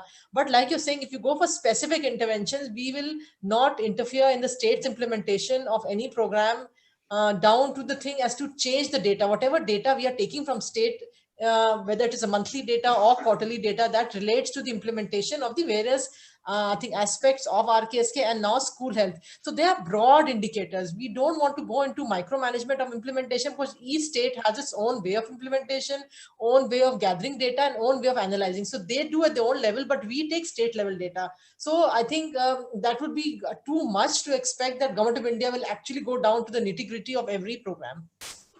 Yeah, could I comment with a brief comment here? Please, please. No, I agree with what Zoya has said here. RKSK provides a big umbrella. And in the discussions with Zoya Rizvi and before her with Ajay Khera, what they've always said is that this is not a cookie cutter approach. This is not imposed on all the states. And that each state and each district, and I think really it has to be at the district level, has to look at, and this is what Saroj also said, look at the data and identify the issues that are particularly a priority there, and then use that to strengthen horizontal systems. But I truly believe from my work now with a number of districts with the Ministry of Health in the context of learning by doing, is that districts need help. In many places, adolescent health is not a priority and the capacity is not there. On the other hand, there's enormous expertise in the NGO community. And I think that's the beauty again of RKSK. They're allowing freedom for government to engage with NGOs and academia to strengthen and focus on the granularity at that level. So I think granularity is important.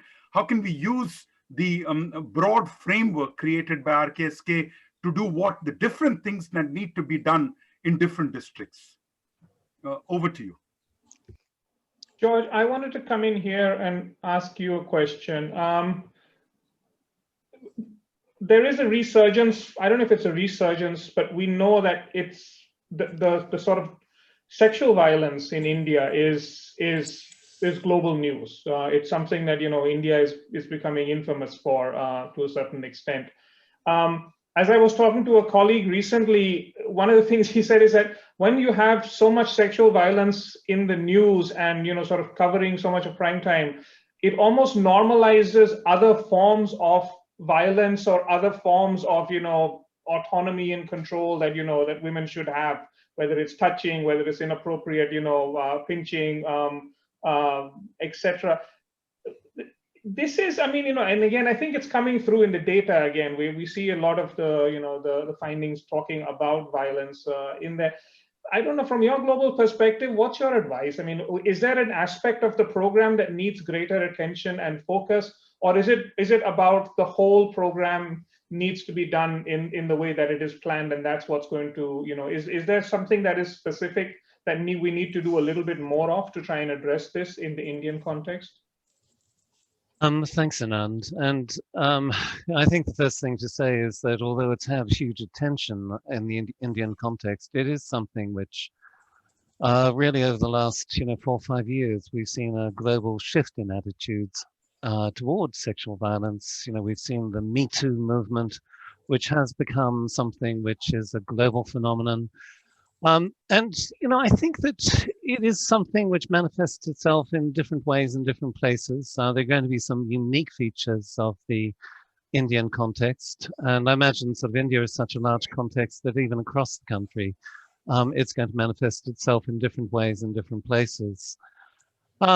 Clearly, here sort of gender norms are sort of at the heart of, where one needs to be shifting the focus. And the Udaya project actually sort of gives us some clues, I think, as to sort of where we need to be focusing in terms of shifting those gender norms.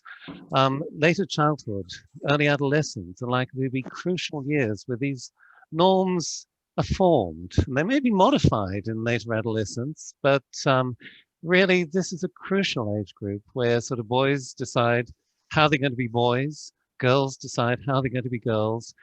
And so I actually think adolescence and a focus on gender norms in adolescence, and Chandra can talk to this, he's much more of an expert on this than sort of I am, but I actually think that's going to be crucial.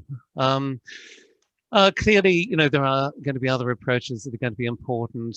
Legislative approaches are going to be sort of crucially important. Policing is going to be sort of hugely important in terms of protecting young women as well.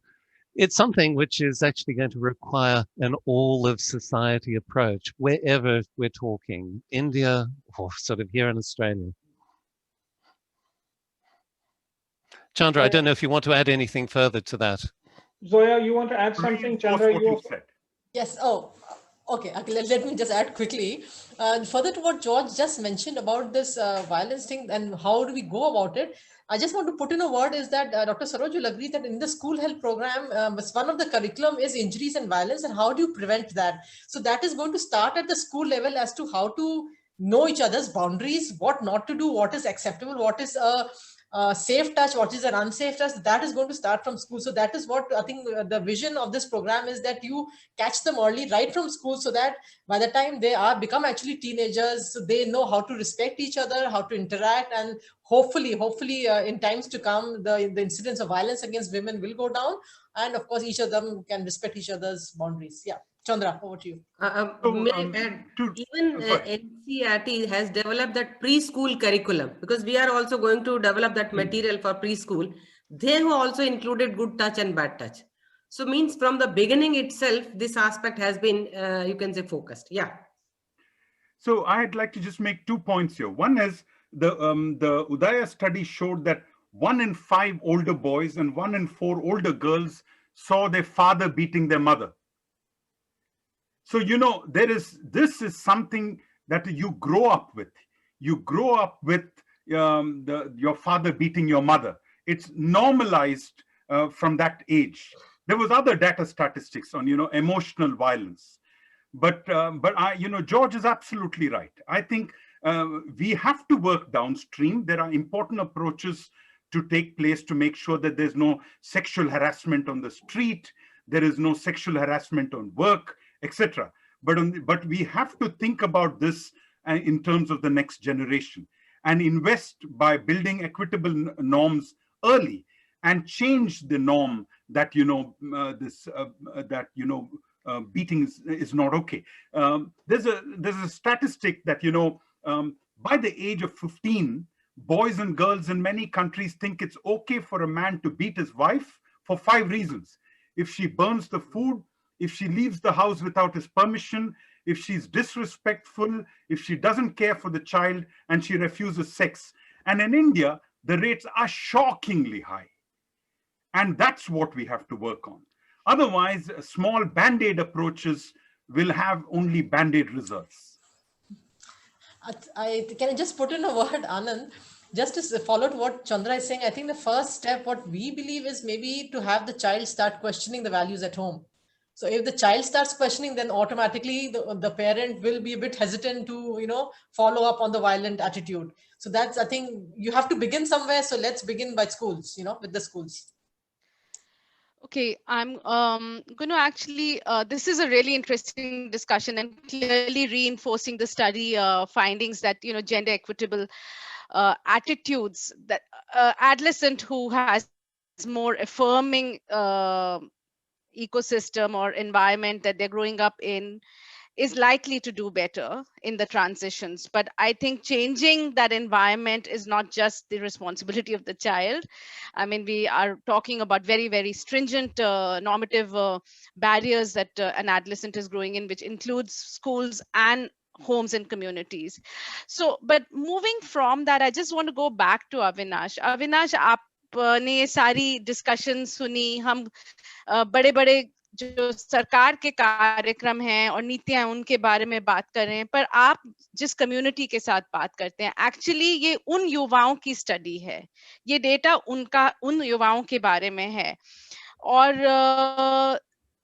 उनकी दृष्टिकोण से, उनके विचार से उनका क्या विकल्प है कि क्या होना चाहिए उनके लिए, सरकार की जो ये नीतियां हैं, programme, is this what they are looking forward to, या कोई उनका अल्टरनेटिव व्यू है कि मे बी उनकी कोई और सोच है कि हमारे लिए क्या ट्रांसफॉर्मेटिव होगा? आप कुछ इसके ऊपर बिल्कुल कमेंट मैं करें। सरोज बाला मैम के आंसर पे जाऊंगा, जब उन्होंने कहा कि हमारे पास किशोरियों के लिए काफी सारे चैनल्स हैं जो डिश टीवी लगे हैं, उस पे उनके प्रोग्राम्स आते हैं।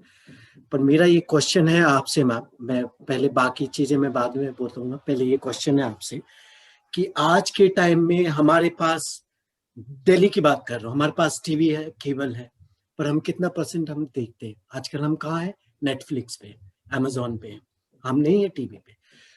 गांव में केबल लगा है, डिश टीवी लगा है, कितने लोग ये सरकारी चैनल देखते हैं? मेरा ये क्वेश्चन है, कितने लोग देखते हैं? नहीं देखते, क्योंकि उनको मूवीज देखनी है। तो कुछ हमें ऐसा माध्यम, मैं एक बात कह रहा हूँ कि एक ऐसा माध्यम रखना है, ऐसा एक चैनल है जिसपे उनके एंटरटेनमेंट जो जो जिसमें वो ज्यादा दिलचस्पी लेते हैं, हम उस चैनल पे उनकी चीजों को प्रेजेंट करें। दूसरी चीज ये है कि जो चंद्रा सर ने कहा है कि जो गैजेट्स की बात है, मैं मान रहा हूं सर कि जितने भी गैजेट्स हैं वो हमारे लिए बहुत इंपॉर्टेंट है और यूथ के लिए बहुत इंपॉर्टेंट है, पर मेन चीज क्या है कि हमको उनको वो ट्रेनिंग देनी है कि ये जो गैजेट्स है, ये जो मोबाइल फोन्स है जो आप यूज कर रहे हो, इसको सही तरीके से यूज करने से आपका क्या बेनिफिट है। हमें लगता है कि हमें इस चीज के बारे में ज्यादा बात करनी है, ना कि हम बोलें कि हम उनको गैजेट्स के बारे में प्रोवाइड करें या गवर्नमेंट उनके लिए प्रोवाइड करे, उनके पास इंटरनेट नहीं है। हाँ, एक के पास है, वो दोस्ती बना सकते, जैसा आपने कहा, फ्रेंड्स सर्कल में बैठ के वो एक चीजें देख सकते, पर हमको मोटिवेट करना है कि आप सही चीज देखो। ये नहीं कि आप के पास फोन है, आप पोर्नोग्राफी पोर्न मूवी देख रहे हो, इसके अलावा आपके पास कोई काम नहीं। आप उसको अपने करियर में और या उसमें बहुत सारे ऐसे रोल मॉडल्स हैं जिसको आप फॉलो करके अपनी चीजें कर सकते हो। तो मुझे लगता है कि हमें इस चीज पे भी ध्यान देना है कि आप सही तरीके से अपने गैजेट्स को यूज करें, अपने मोबाइल फोन को यूज करें। अब मैं मैम के क्वेश्चन पे आता हूँ। आप देखिए मैम, जो हम लोग काम करते हैं वो यूथ के लिए करते हैं कि हम उनके रूट को पकड़ के रखें, और जो वो हमसे सीखते हैं ना, वो आगे चल के बहुत काम आता है। मैंने पहले भी कहा कि जो ये एज है, इसको हम लोग जो आर्टिस्ट हैं उसको बोलते हैं किलर एज। इसमें क्या होता है कि जिस एज में ये बच्चे होते हैं, टीनेजर और एडोलेसेंस और एडल्टहुड के बीच में जो सारी इनकी जो स्ट्रगल चलती है, ये किलर एज है। इसमें अगर हमने उनको एक सही सा पॉइंट, एक सही सा तरीका या एक सही साचा या ढांचा दे दिया, तो वो बहुत आगे निकल जाते, वो बहुत दूर की बातें करते जो शायद हम भी नहीं सोच सकते। बट वो किलर एज को सही तरीके से गाइड करना और रोल मॉडल उनके सामने रखना कि भाई ये है, तुम्हारे जगह पे है, ये बंदा तुम्हारे गांव का है, तुम्हारे डिस्ट्रिक्ट का है, इसके पास ऐसा कुछ नहीं था, आज अपनी मेहनत से ये कर रहा है। इस तरीके से जो हम लोग काम करते हैं कि हम उनके सामने हमेशा एक चैलेंज रखते हैं, एक रोल मॉडल की कहानी बताते हैं, या उनसे बात करवाते हैं, या वो रूबरू होते बिल्कुल सामने कि आप इनसे क्वेश्चन पूछिए कि इन्होंने किस तरह से स्ट्रगल किया और अपनी लाइफ को आगे बढ़ाया। दूसरी चीज ये कहना चाहूंगा कि आर्ट थेरेपी इस दुनिया में, क्या पूरे वर्ल्ड में, एक ऐसा थेरेपी है जो हर बीमारी का इलाज है। आर्ट थेरेपी से आप किसी भी चीज को, किसी भी सिचुएशन को आप हैंडल कर सकते हो। आप कोई भी चीज को आप मजाक में भी कह सकते हो, कोई किसी चीज को आप बहुत सीरियसली भी कह सकते हो। तो एक आर्ट फॉर्म, मैं ये नहीं कह रहा हूँ क्योंकि मैं पपेट्री बैकग्राउंड से नहीं, वो पेंटिंग से हो सकता है, वो सिंगिंग हो सकता है, वो एक्टिंग हो सकता है, वो नुक्कड़ नाटक हो सकता है, वो हो सकता है कि एक कविता के थ्रू हो सकता है, वो एक उसने एक पोएम लिखी है उसके थ्रू वो कर सकता है। तो आर्ट फॉर्म में जितनी पावर है ना, जितने हम उस चीज को इस्तेमाल करेंगे इस चीज में, मुझे लग रहा है कि वो ज्यादा देखेंगे। लाइव देखना यूथ को ज्यादा पसंद है, मैं आपको बता दूं। अगर हम रिकॉर्डिंग चीजें दिखाएं तो मुझे नहीं लग रहा कि वो चीजें रिसीव करेंगे, बट आप उनके सामने जाके वो चीज करोगे, उनके सामने आप रहोगे, तो वो ज्यादा रिसीव करेंगे। मेरे ख्याल से मेरे को यही लगता है कि आप उनके सामने, बिल्कुल ये नहीं कि हम ये सोच रहे हैं कि हम मोबाइल फोन्स में ये चीजें ऐड कर देते हैं या टीवी में हम ऐसा प्रोग्राम दिखा देते हैं या एक डॉक्यूमेंट्री बना देते हैं और वो देखेंगे, शायद उससे नहीं। मेरा ये नहीं है, मेरा ये है कि आप प्रैक्टिकल लेवल पे आइए, ग्राउंड लेवल पे अगर आना है तो आप बिल्कुल उसके सामने आइए, उनसे रूबरू हुई, सामने बिल्कुल कि हम आपके साथ हैं, यहीं पे हैं, अब रहेंगे, अब मैं आपके साथ रहूंगी या रहूंगा कुछ टाइम, आप हमें इस चीज के लिए सपोर्ट करें। गवर्नमेंट का ये है कि गवर्नमेंट को सारे जितने भी प्राइवेट सेक्टर के एनजीओ है या गवर्नमेंट एनजीओ है, आंगनबाड़ी है या स्कूल है, इन सब के पास वो डेटा होना चाहिए जो मेरे ख्याल से अभी उदय के पास है। उनको पता होना चाहिए कि उनके गांव में कितने बच्चे हैं, कितने गर्ल्स हैं, कितने बॉयज हैं, और किस लेवल की उनकी मेंटल स्टेटस है, कि किस सिचुएशन से वो जूझ रहे हैं, क्या क्या प्रॉब्लम्स हैं। तो उन सब के पास वो डेटा होना चाहिए और उन सबको मिलके काम करना चाहिए। विदाउट गवर्नमेंट सपोर्ट ये काम हो ही नहीं सकता इतने लार्ज स्केल में, अगर आपको काम करना है। और मैं सिर्फ यूपी बिहार की नहीं बात कर रहा हूँ, मैं और भी स्टेट की बात कर रहा हूँ। हो सकता है कि वहां पे भी और प्रॉब्लम्स हैं, बहुत यूपी बिहार से भी ज्यादा हो सकती है प्रॉब्लम्स, पर इन सबको मिलके काम करना है। बस मैं यही कहना चाहूंगा। Thank you. Thank you, Avinash. I think we are getting messages that we need to sum up. तो पहले तो thank you to all the panelists. This time was not sufficient to address this very complex issue, but clearly I think what's really important is that the data is being validated and by the conversation here, that I think nobody is challenging that this data is not reliable, or it's not important, or it shouldn't be used for research uptake. I think the more bigger struggle for us is how do we really utilize insights from studies like this to be more transformative for our programs and policies. And what I I think what happens is that there's a lot of in forums like this, we can only say things at a very, very high and meta level. We can't go deep. So to me, what's really instructive is one of the points that Chandra said, that we really have to take all of this and go back and have our discussions and design and reinterrogation at the level of districts, because it's that unit or even units below where we can really think through about more effective coverage, better quality. And I think the data is telling us that we must, policymakers, program planners must commit to look at this kind of evidence and say, what should we be doing differently?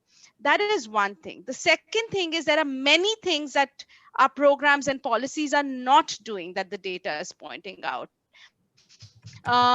We're not really looking at issues of, sexuality, mental health as deeply. We're not really looking at all the anxieties that adolescents have, how the experiences are shaping them psychologically. We're not looking at psychological well-being. I think those are difficult issues, but somehow there needs to be some alternative ways in which programs need to accommodate that. And that probably is a way where we think about large programs like adolescent health program, working in conjunction with more creative, granular programs, that they work in a complementary way and that include the role of social media and multiple media and digital.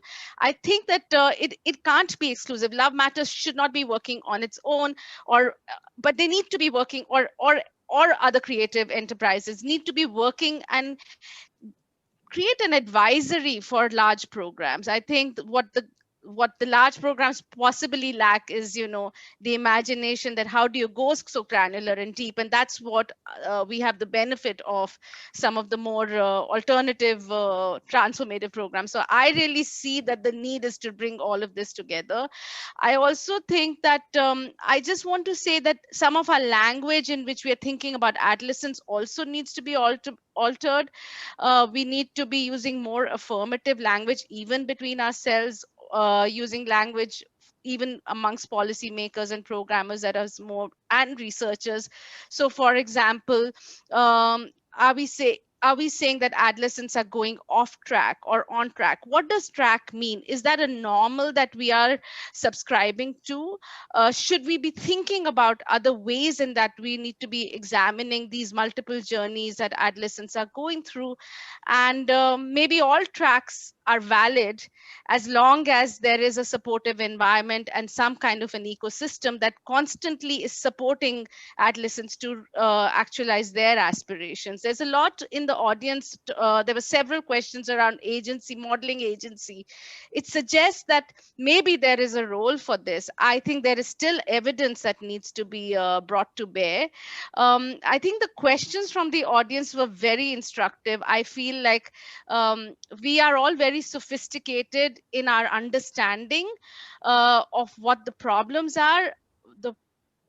Really, the issue is how do we take this problem set into more creative solutioning, and how do we build more adaptive kind of real-time uh, programs for adolescents that not only accommodate all of these issues, but also really engage with the community that we are working with. I think all of this sounds like platitude to me, because in a way we all say that at the end of any panel. But I think, I know Nilanjana, but I think I need to end. But I do want to say that these platitudes need to get really practical and hands-on now, because I don't think we should have yet another study or yet another panel of this nature where we sum up very much similarly like what we might have done 5 years ago or 10 years ago. So that's it from me. Anand, over to you for a few minutes, and then we'll hand it over to Nilanjana.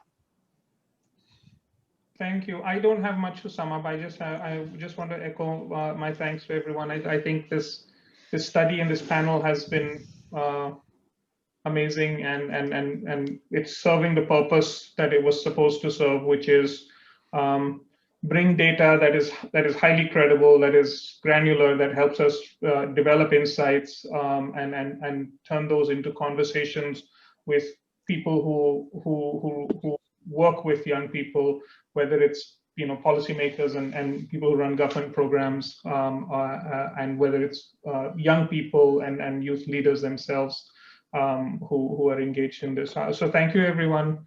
Anand, with your permission, 1 ask to Saroj, to Zoya, to you, to Priya. Every November, couldn't we have a 2-day national meeting on adolescent health in India, a technical meeting to share successes, to share failures, to share data, so that we can learn on an ongoing basis? Yes, we need focus at the district level, but we need a learning agenda at the national level too. And that's something that's doable. So that's my ask, my humble ask. You ask, but you're the one who's going to do it, Chandra, okay, as well. So, so yes, I think that's a fantastic idea.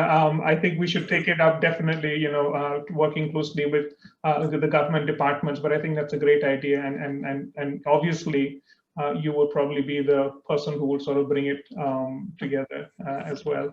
Thank you for that idea. There are people in the audience who have participated who did want to come in. I know that there have been some people who've raised their hands. I'm going to first of all invite Dr. Harish Pende. So if you could make your remarks, but again, I think we're close to time, so keep it short. But Dr. Pende, if you're online, over to you. Yes, I am here. Can you hear me? Yes, sir. Yeah, thank you for giving me this time. Actually, just wanted to congratulate the Udaya team. One, from the intervention part, that 3 things which helped keeping students in school is very, very clear. Again, from this study, I think the policymakers should be informed about that, so that more and more children, they get some kind of maybe bicycle, some scholarship or extra coaching. That is one thing. And this has been our experience from clinician point of view, that whenever you do some activity in a school or out of school, you get more and more referrals to your clinic. So when we are going to schools and doing a school health program, we should expect more and more people, adolescents, coming to adolescent-friendly health clinics. So at the same time, we need to empower those counselors and those medical officers who are manning these clinics to handle these adolescents. And I am sure Dr. Joya will note it, and they are also doing something for that. And that is, I would say, a little weak link in the RKSK program, adolescent-friendly health clinics, and that should be strengthened. And then only we can say that all the full benefits of the program will reach to the adolescents who are facing more and more problems and those who require some kind of a clinical care. That is one thing. And I would like to inform the audience and many other people that through Medical Council of India, they have included adolescent health in MBBS curriculum, and we are working on that. So maybe the future doctors will be empowered to deal with adolescents, but current manpower is not so efficient and not so good at dealing with adolescents. So we need to invest in the current manpower also, so that they deal properly with adolescents when they come to their clinics or when they are interacting with adolescents. So we need to work on that part also. Thank you. Thank you, Dr. Pemde. Thank you. Dr. Sunila Garg also has had a hand up. I don't know if Dr. Garg, if you're still there. I think she unmuted herself. Okay, and I think I see Manu Ravindran also has the hand up. Manu, are you online? Yes. Hi. Go ahead. Hi, this is Manu. I'm from Hidden Pockets Collective. So I had a question that about data access. How easy and open is the availability of data from governments at granular levels, so that we can continuously analyze and monitor the progress? That is one thing. And if there are barriers towards access, what are those, and what are some solutions we can think of? So your question is with respect to the data that the government is using to monitor? Udaya data. Or is it the Udaya data, the study data that we're referring to? Sorry, Government. Okay, it is both. So Dr. Zoya, do you want to take that one first, and then maybe Sandhya or Nilanjana, you can take the question about access to the Udaya data? I think regarding data, what we say is that whatever reports are shared by the states with us are kind of document which is between between the state and the government of India. So we're not at freedom of sharing that detailed data with other people, right? I mean, I'll just be frank to say, right? So there's always a lot of we do share a lot of information with other people who request for it, which is much broader. But if it is very specific data, which is programmatic, because that decides the policies, that decides the funding, that decides a lot of other things, not just the broad data, but that decides incentive for people, salaries, everything. So that is not open for public review. Okay. Nilanjana, do you want to take the question about access to Udaya data? And just before that, just one thing more, but you do have open access to data. There are broad reports which are anyway uploaded on our HMIS, on our MIS website, nrhmmis.gov.in has regular data updates, which is broad. So that amount of data is open to public anyway. Thank you. Yeah, like I completely resonates with what Dr. Rizvi was saying. For government data, we also do sometimes analyze the HMIS data. Yeah. So a lot of things are available on HMIS website. I think sometimes it is not very comfortable using those websites. But regarding Udaya data, we have put it on the Harvard's Dataverse platform. And it's you have to send a request. The tools are publicly available. The newsletter and the consolidated fact sheet is publicly available. And what we have done that unit level data has been that has to be requested through Dataverse website. What I can do, I can share after this meeting, we can share the links to the Dataverse platform, and we can put the Project Udaya website also, which has all the information because for each, sometimes what happens, we have certain research questions which we are already analyzing and someone else is also trying to look at those. So we can try to find the way of collaborations. Nilanjana, I just want to say, I just want to add something. So I think Sangram just posted a link. It's really important as both from Packard and Gates Foundation's perspective that this data is widely used, the Udaya data. It is an open, and we made provisions to make this data open, so that because we truly believe that because the needs are so intersectional, we truly believe this has to have a very multidisciplinary lens, and not only multidisciplinary lens, but multiple kinds of stakeholders who can use and consume this data. We are very interested that the evidence does not only influence policies and programs, but also shape public discourse. There was a question in the chat about, are we engaging with parliamentarians? Are we engaging with local councillors?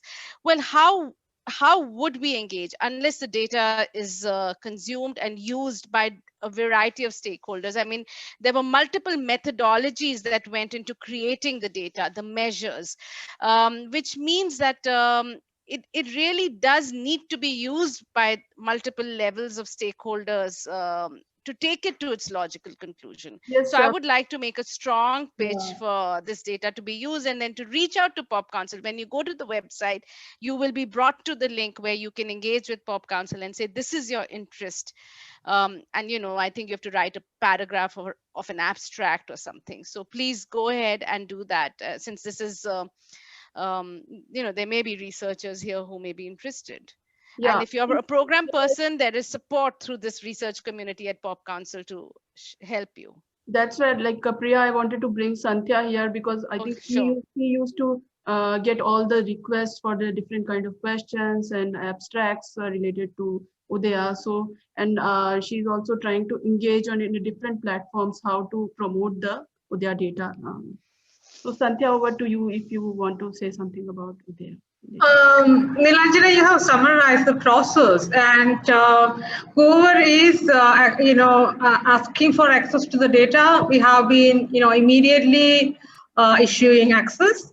And if there are questions about the kind of analysis we have been doing, we do share that.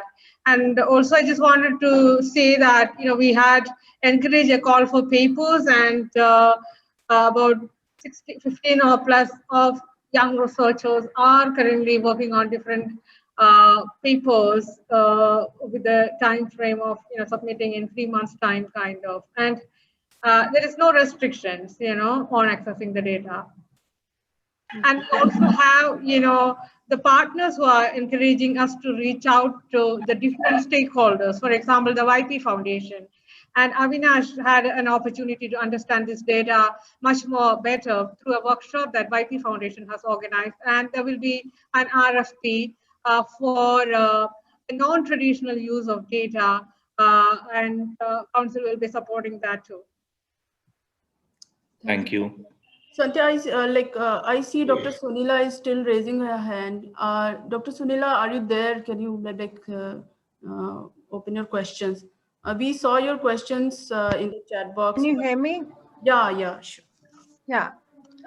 First of all, thank you, Santhya and the team from Pop Council for a very illuminating discussion and the study which you have conducted. But from the government perspective, I like to say that, you see, India is very diverse, very different. So as Dr. Zoya also pointed out and Dr. Saroj also pointed out, we need to work at different kinds of strategies, which will help us in understanding, more and more about adolescents. And accordingly, the interventions can be designed, because what works in Uttar Pradesh, Kerala also has its own set of problems in terms of depression and all, and more youth committing, a lot of crime. So that is where we need to look at from that perspective. So I will like to say that basically we need to look at this data more in depth. And if you want, I can share my paper on RTAs, STAs, which I worked with Rockefeller Foundation and presented at Pop Council long back, which has been published in BMJ, that even young adolescent girls carry a reproductive morbidity to the tune of 70%, which we have done it by gold standard tests. So that is very, important study, and which I can share with you. Another study which I've already put in my chat box is related to gender-based violence. And the third one, which I recently presented and Zoya is aware of, on menstrual hygiene. So if anybody wants, I can share these papers. And thank you very much, because the area is so huge and so big. So accordingly, we need to look at it from different perspectives. Thank you. Thank you, everyone. Thank you, Dr. Garg. Thank you so much, everyone. Thank you, all the panelists. Thank you, Priya. Thank you, Anand. Now we have opened up this discussion to for the panelists. If anyone else has any question to panelists, otherwise I will request Dr. Niranjan or Dr. Santhya to say a few words. Can I just ask a question? This is regarding the data set. I was trying to download it, but it says that there is some restricted access. So is that for some files, or is it for some password which is required, or is it, how does it work? Dr. Zoya, I can quickly explain you that we put that on the Harvard data website. The tools and the related documents are publicly available. The unit level data, which is like one adolescent is one case, that is not publicly available. For that, you have to put request. Other than that, we have a lot of newsletters. We have prepared research briefs, which are available on Project Udya's website. Okay, great. Thanks.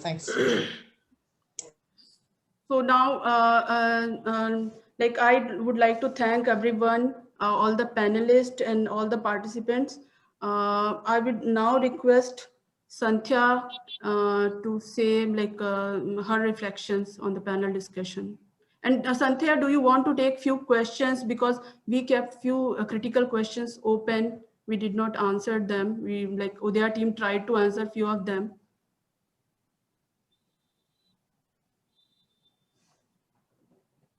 Okay, there are two ways. I mean, for the Udaya specific questions, we probably, can get back to the participants specifically on those questions. And just to, you asked me to reflect or to give my reflections. I was just making a word cloud while listening to the panel discussion. And often that came, there are a lot of words which came very frequently. One definitely is related to implementation, the coverage, the quality, the processes, the scale, at the same time, ensuring that the scale is, the context and the scale is rightly balanced. And that is a big question, how do you achieve scale when you factor context? But at the same time, as Dr. Zoya was talking about, it does give that flexibility for the state and the districts. But going down, that is one key message that came, and which I guess is, the guiding principle for RKSK or even, the NHM program. I mean, we have been talking about the grassroots level need assessments and that kind of planning. There was also, I was very interested to see, not sorry, I was very glad to see that their findings about citizenship, the sense of civic sense among adolescents have been picked up by Dr. Zoya. I really like that. In the current context, that is an important message to go. There are a lot of adolescents who thinks beyond, the narrow religious or caste-based attitudes and being more secular kind of. What matters, I think we have a lot of solutions. We know what is likely to make, but I think it is about how to make effective the implementation and the policies. And also one other key takeaway, and that has been, is about engagement of data, of programs, and the multiple, audiences and the stakeholders. And that came out so well from Avinesh's discussion about how do you make that engagement. I think I would also, it was also striking to see the importance of the gender transformation. I think most of the panelists and the moderators have talked about, and that's across, that comes out very beautifully in the Udaya data, in the discussions. And one needs to invest more in that. These are, and finally, about the intersectionality of, what the evidence is talking, the intersectionality for the programs. That also came out very clearly about in the panel discussions. So these are my takeaways. Nilanjana, is this a closing also? No. I was asking Niranjan. Okay, great. That's what I thought our plan was. Yes. Okay. If you have something to say about Udaya, then I will ask Niranjan to give the concluding remarks. I think we are almost 3 minutes of our scheduled agenda. Yes, yeah. Over to you, Niranjan. Can you reflect on the panel and the overall webinar, Udaya findings, as well as on the how you feel about the panel discussion today?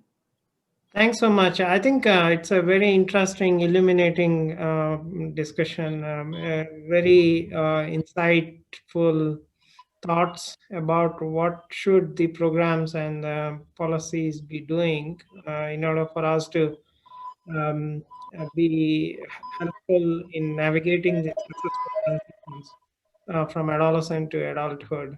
There is a thanks everyone. It's indeed we are almost at the time, and there is a whole lot of data to further continue these discussions. And this is, as someone said in the panel, and also in the other comments, it came that this data, there is so much to discuss, and it's just the beginning.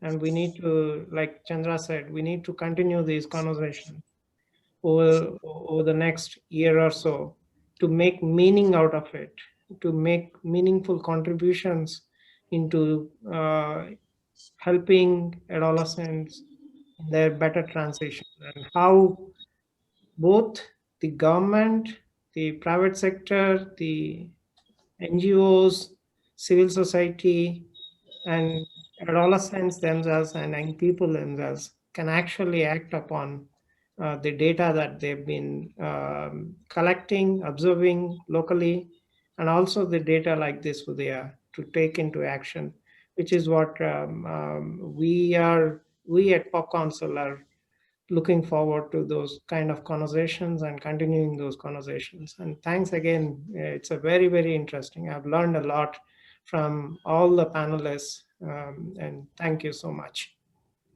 Thank you, Niranjan. We are just in time. I hope this webinar will be a conversation starter and bring forth new avenues and ideas of discussion and also the solutions for helping adolescent policies and program. So with that, I will request all of you to please stay connected with Udaya. Try to subscribe our monthly newsletter. Look at our website. What we are trying to do after this webinar, we will try to share widely our products which we have created recently, as well as on the social media also, with the request of with the permission of panelists, we will try to tag them and put their results and findings out there so that that can be used widely. So keep in touch, please do check our latest updates and insights on the study through our social media handles and also through our website. Thank you, everyone. Thanks a lot, our eminent panelists for today's webinar. Yeah. Congrats to Pop Council and grateful thanks. Yes. Thank you very much. Thank you. Thank you. Inviting I think us. it will take us a month to just read the whole thing and understand. Yes. And just one thing, for those whose question we could not answer, we will try to address them maybe personally by email or with post this webinar. We will try to post consolidated notes for the as a minutes to all the attendees and panelists. Thank you. Great. Thank you. Thank you, everyone. Yeah, Thank thanks. you. Thank you. Thank you, everyone. Thank you. Nice meeting.